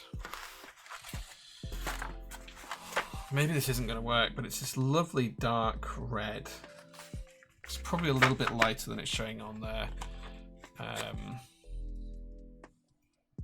Well, it's kind of in between. Like, it's not as bright as this is showing it. It's kind of darker, but it's not as dark as the overhead camera's picking it up. But yeah, escape goes there on this. Couldn't get the split left shift to register on switch history either, but it was damned upside down diode. Okay, yeah, I mean, it's working on switch history, it's split left shift, it's working just fine. Nice easy fix as a diode though. That's of all the problems to have, I think that's a good one. Not that you should have any problems, but you know, in the grand scheme of things. I can't decide if I like how this looks or not. In terms of the colorway, like I love the key set. I think the key set's great. Combo works well. Okay, thanks. I'll take that.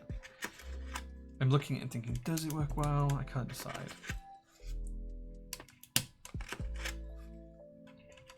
It's where I find that there's next to no ISO compound in this set or something. We should be able to make it work.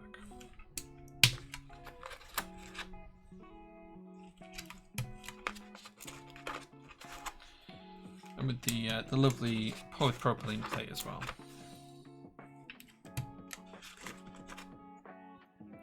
Yeah, I think the orange switches are maybe washing out a little bit. It'll probably look a little bit better when we finished.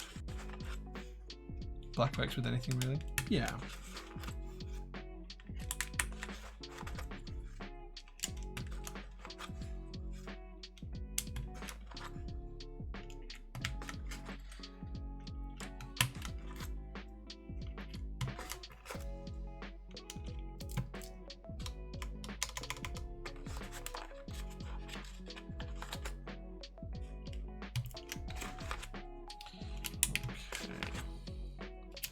A little bit faster doing it this way than just sorting the keys out of a pot, but no less fun.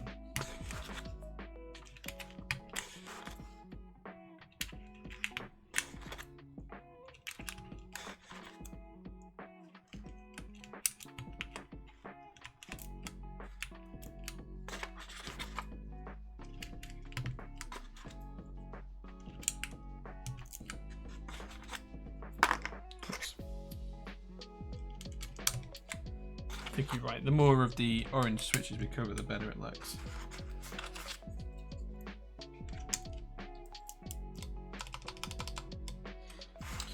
We went stepped caps. I hope there is a stepped caps in here. There is. I mean, I'll get mapped to control anyway at some point, but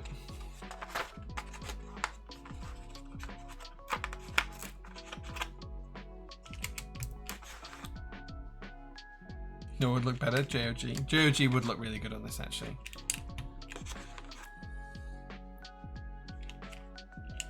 Switches L'Orange or Gator 1X. Gator 1X R3. What was the tolerances like around the ISO enter? Can't recall if MT uses pointed corners as CYL. So it's broadly the same footprint on the underside of the keycap. It's almost identical, but it looks pretty clean there. Let's get it close to the camera for you. It's not binding at all. So yeah, I think it's good.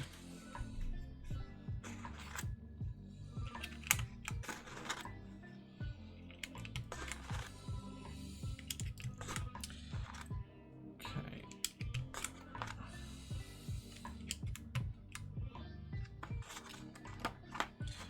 The good old trusty replacement ISO keys, which are in here. No, I can't get them out. I'm just going to use a blade to flick it out without damaging the keycap. There we go.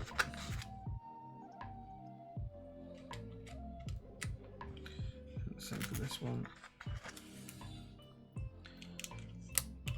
And we've got the short shift. Yes, there it is. There we go.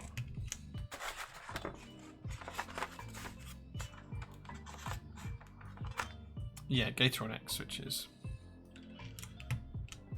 Sparkle is so pretty. The sparkle is lovely. I hope it shows up on camera as nice as it does in real life. JQ got shafted, it seems then.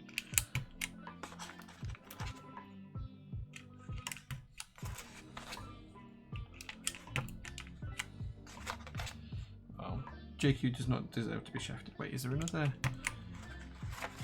B? Do we get a second B? Is there no B? Oh, there is a B. It's here. So rare for a key set not to have the second B, and I was worried there for a second.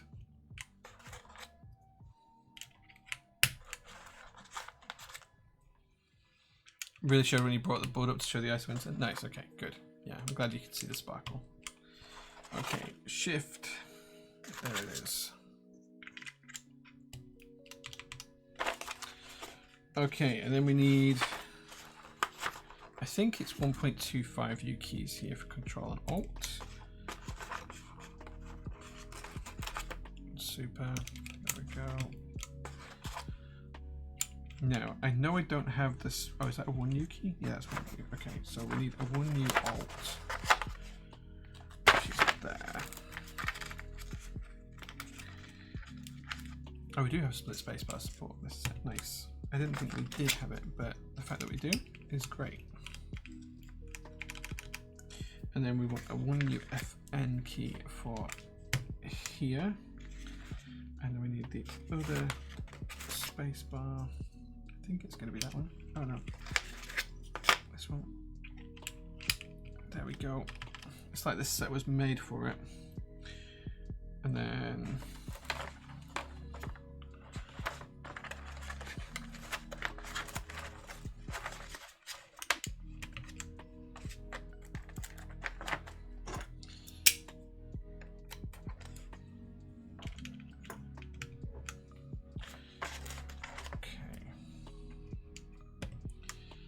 any projects you're excited for in the coming months? The Bias DE, Synovia, they both look really cool. The JO1, when I finally got enough cash capital in hand to rerun it, and Midnight Rainbow as well. There's always tons of stuff coming. There's always so much coming that it's impossible to give a list of everything. But yeah, I'm excited for everything. Let's put it that way. I'm excited because keyboards are good. Have we got the next road and yes. There we go. And then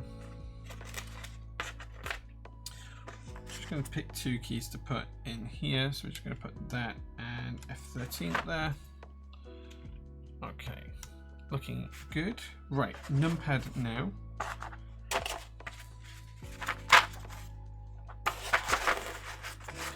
The large keys done first if we can. You said earlier on an SPC you had enough TKLs and now you want the Bias DE. Well, we're going to build it on stream next time I stream. So it's either going to be next weekend if I'm back from vacation early enough to stream. If I'm not, it'll be the weekend after.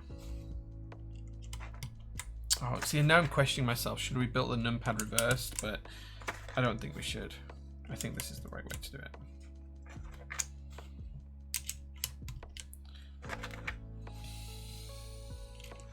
And post it to you. You're welcome to borrow it.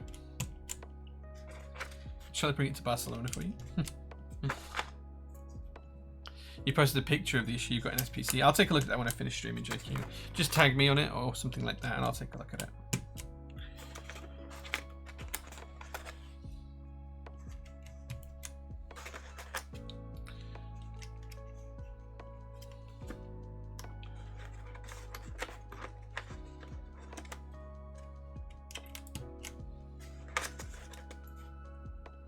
This board deserves a custom knob. Maybe. I could 3D print one, to be honest.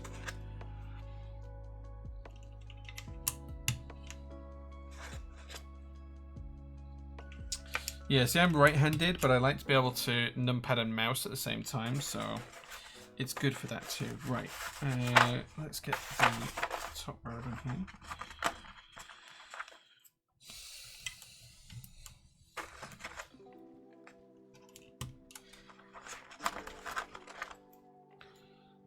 Okay.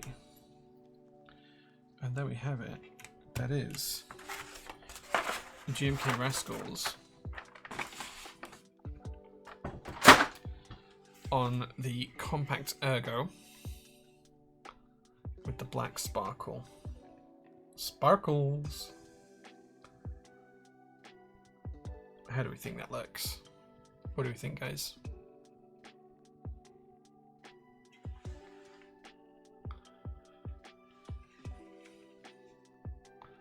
Do like the purposeful thickened seam. Can't wait to build this with Cosmos. Oof. Yeah, I'll take you 3 hours to do the keycaps, but this looks so good.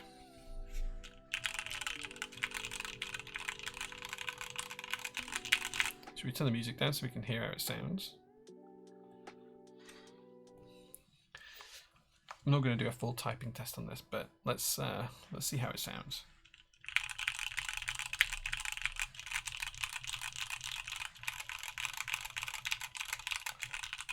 The good old PP plate sounding good. That one's for you, Cologne. Just for you.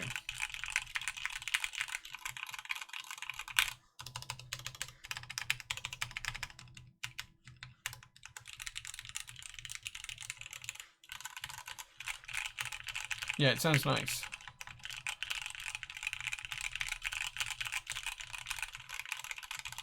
Top row sounds really good.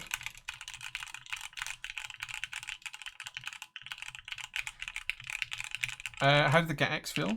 Really consistent, to be honest. Like, really consistent. For factory lubing, they're pretty good.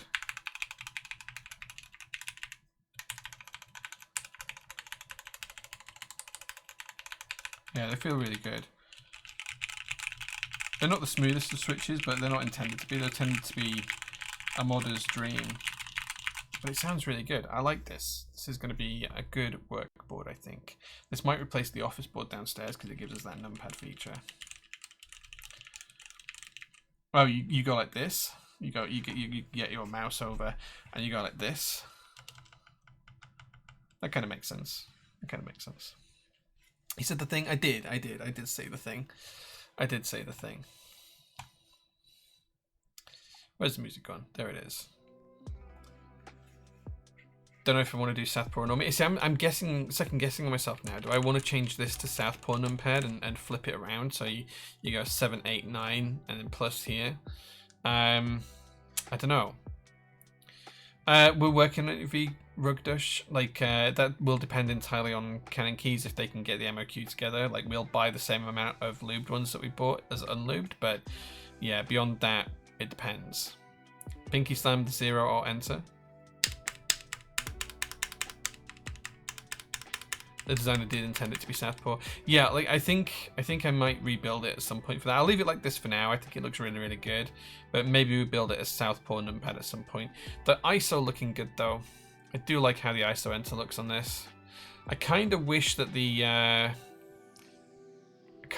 gap in the middle wasn't quite so large, that they were kind of like a little bit closer together, but I can understand why there's such a big gap in between the center section like here. Like I do wish this was slightly closer together, but not much. Like maybe like center keys here, like half a U closer. But yeah, but like from normal usage, this just goes over there. So this edge will be no different to where I put my TKL, right? That's the kind of plan. Makes me wish it was tented. Yeah, it's just angled. It's not tented. It's flat from that perspective. If it was tented as well, it'd be closer to the mountain or something like that. There's enough space for the SPC logo. There's enough space to have like a little rocket ship launching up here with like a little trajectory path or something like that, isn't there? We could maybe laser engrave that in. Yeah, it's to get your palms further apart so your shoulders sit squarer. But I feel like if I was gonna do that, I'd just use a split. So I'd like it to be a touch closer. Not much. I'm only talking like half a U closer between them. But yeah, just a touch closer would be a little bit nicer. It's a little plain for you. Don't worry, we can always engrave it with something cool. We can put like little trajectory and an SPC rocket ship just coming up here. Maybe that's what we need to do on this. Who knows? Who knows? Learning stream for me. Nice, nice. I aim to educate and please. It does sound nice though. I do like the sound. I like the feel. Maybe I need to try and get another PCB for it and do the LU play as well. Yeah, I do like it. It sounds really good.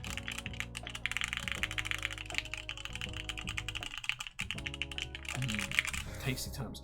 Right, should we play a game of marbles and give away a set of JOG? For those who don't know, JOG is the keycap set that I designed a little while ago. Let's show you JOG. Is it still on this? No.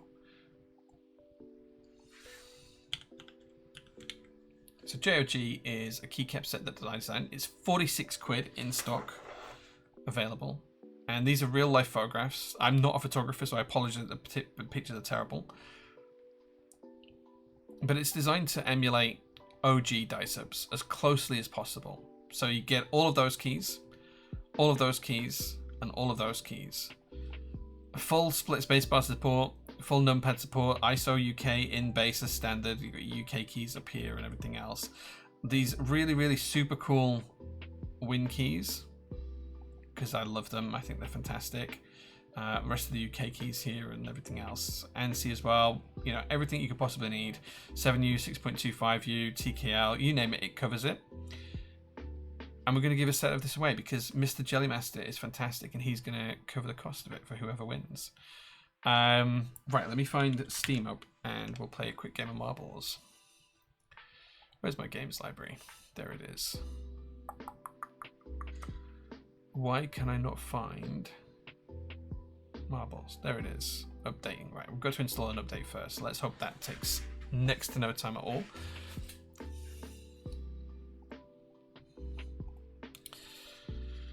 He says the update is happening. It's patching. It's going. Manufactured by JCS. Yes, it is. JOG is manufactured by JCS because JCS do good work. They're good people. Timeless Classic. Just got my set the other day. Nice, nice. Glad you got that in. Okay, right. Let's see if we can. Oh, yeah. Let's see if we can't get the game to work.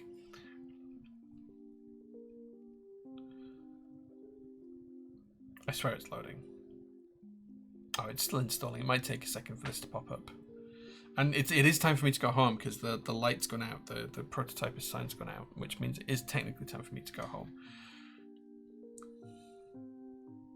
Oh, come on, Marbles. You can launch, you know, Marbles. You can launch.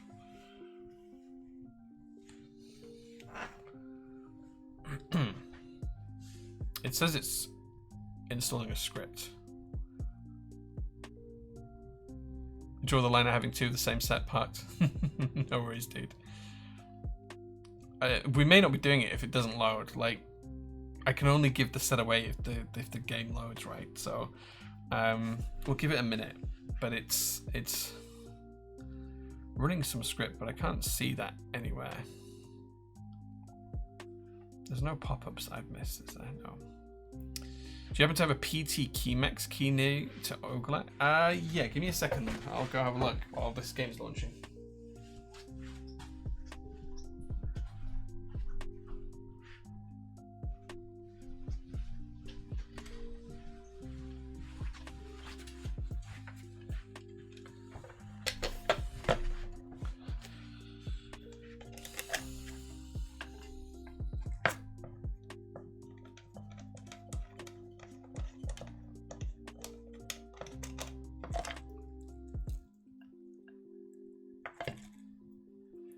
Here you go. This is a PT Keymax key.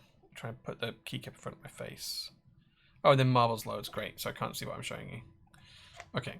So this is a Keymax keycap. It is super thick, double shot keycap that Willem makes in his own workshop to his own sculpted profile, spherical profile. They are super, super nice, super, super chunky. So there you go. We haven't got many of them left, so if you do want one, order sooner rather than later. Right, okay, so Marbles has loaded.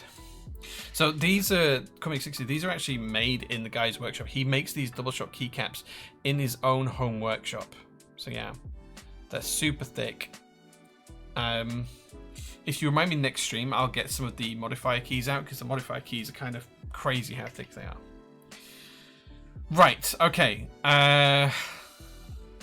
So You should, in theory, be able to see the game screen now, he says. Is that showing up for you yet? No. Why is that not showing up?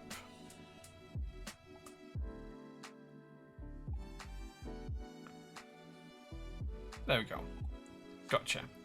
Right, okay. So, we're going to do a race. Let's do a community map because they're always fun. I'm just going to pick something that's got around a 2.5 minute runtime. Oh, 2.5 minutes exactly. Gardens of Doom. Let's give this a play.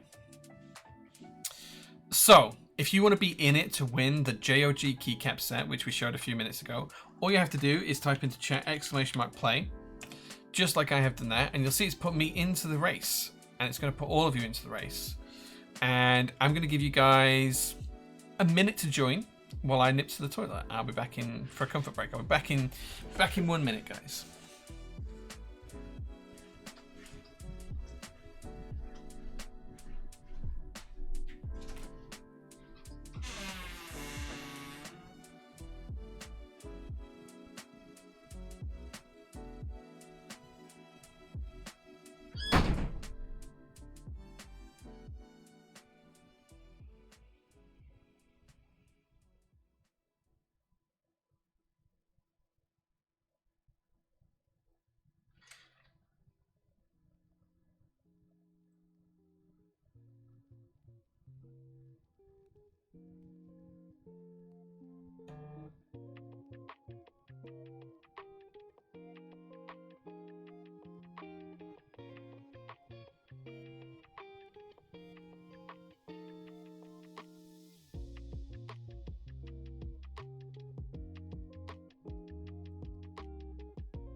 Okay, I'm back. Right, you've all had plenty of chance to join, so let's just hit start and go. There's not too many people in today, so there's good chances of winning, because there's only 45 people in the race. Here we go, 5 seconds to go. 2, 1. Off we go. Let's see who gets a good lead. It looks like Swoop is just about in the lead, but it's a long way to go. Flying around the first obstacle now. It's like Shawmans and Bornage? I'm not sure how to say it. Kajahata is there. Jellymaster's in there as well. Jellymaster's keeping up with the lead pack here. Down at the back we've got Dozgags and Naktahan. Let's see how this pans out as we come down through the spiral. And it splits in two, does the track here. Some people are going to go left, some people are going to go right. Let's see how that works. Nitram, Namelock, and Rack might be the leaders now. Nitram's coming down and through. He goes to the left. Rack goes to the right, just splitting up into two different routes now. Nitram definitely has a lead, but Rack and Pillow Snatcher aren't too far behind. Free Juice is on the left as well, coming down quite quickly. Let's see who's going to make it into the pot in the center first. I think it's still just about going to be Nitram, but maybe Free Juice is about to take the lead there on that side. Rack is definitely in the lead on the right-hand side, with Mikagi there as well. Free Juice and Jenga now take. Jenga takes a big swing at the lead. Austin Powers is there as well. Coming through into the central pot, Jenga still has the lead. Kevy Babe's kind of flying across the map and Swoop as well, dropping down to the lower levels. Still a long way to go and a long part of the race to go through to until we get to the end. Looks like Swoop has the lead though. Cutie Pie and Kevy Babe's going back on themselves. JQ UK coming through into third place. Mikagi takes second so far. Still a long way to go. Swoop falls down. So does Mikagi. Everyone's fallen down. No one's taken the actual right path here. JQ UK looks like he's made it onto the path, and so is Kevy Babes. But Mikagi and Swoop are right down at the bottom, taking it slow. going through the motions. Can't actually see them. Are they dead? Oh no, they're on the ramp underneath. There's a hidden ramp underneath. Maybe they are ahead. Maybe these blockers are going to stop them. Who knows? Mikagi looks to have the lead though. Nimble Machine is catching up. Nimble Machine storms through. Did they take the win? Nimble Machine takes the win. Congratulations. Let's see who's going to take second place. It looks like it's going to be Bound Rage and then Dosgags and Mikagi, Nitram Name Up Swoop, Rack and Cherry MX Purple. Meme God takes out round 9 and let's see who makes 10th place. It looks like it's going to be JQ UK. Congratulations. So there you go. Nimble Machine. If you want to DM a mod with your username details, we'll get a set of JOG shipped out to you this week. So congratulations. What a race. That was a good one. Jellymaster, Comic 60 and Captain Reed at the back. Looks like Captain Reed's got stuck somewhere. Where is he got stuck? Is he in the map here? Oh, he's up at the top. Let's see if we can find it before the... Whoa! I can't control it. Oh, he's moving now. He's moving. But there we go. Nimble Machine did take the win there. Congratulations, Nimble Machine. So Nimble Machine, let's see who came in the top 10. Nimble Machine, Bound Rage, Dosgaz, Mikagi, Nitram Namelock, Swoop, Rack 17, Cherry Mix Purple, Meme God, and JQ. 21st place went to Austin Powers. Blackbrook was our first mod there in 23rd. I finished in 31st. 42nd came Captain Reed, and then we have Plastic Bits, Dynamics, Bert, Slim, and Demotex, who failed to finish. So congratulations, guys. Congratulations. You give the win to Bone Rage, as you already got a set of this already. Thanks for this. Oh, cool. Congratulations. You've used up your win. Okay, in that case, Bow Rage, if you want to reach out to a moderator and let us know your details, we'll get you the key set shipped out in the next few days. So yeah, just drop any of the mods a message and we'll take your details and we'll get that shipped out for you. So there we go. That is the game run. And that's the end of the stream. Thank you so much for watching, folks. I'm going to head home now. It's got about 10 minutes until I get home.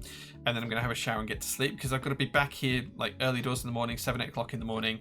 Mel and I are going to try and get through as many orders that are in stock as possible. And then we're going to move on to all of the group buy stuff from the last shipment.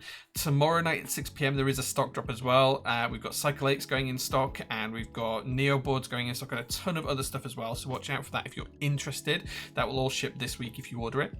I'm away from Wednesday until Sunday, so if you need me, get in touch Monday or Tuesday because I'm not replying after that unless it's something super urgent. So yeah, that's pretty much it. Thank you so much for watching, guys. I appreciate every single last one of you. It's always a blast to stream with you guys around, and I'll see you again soon. Come and watch out on Instagram and Discord if you want to catch up with me on any other things. Take care, guys. Bye bye.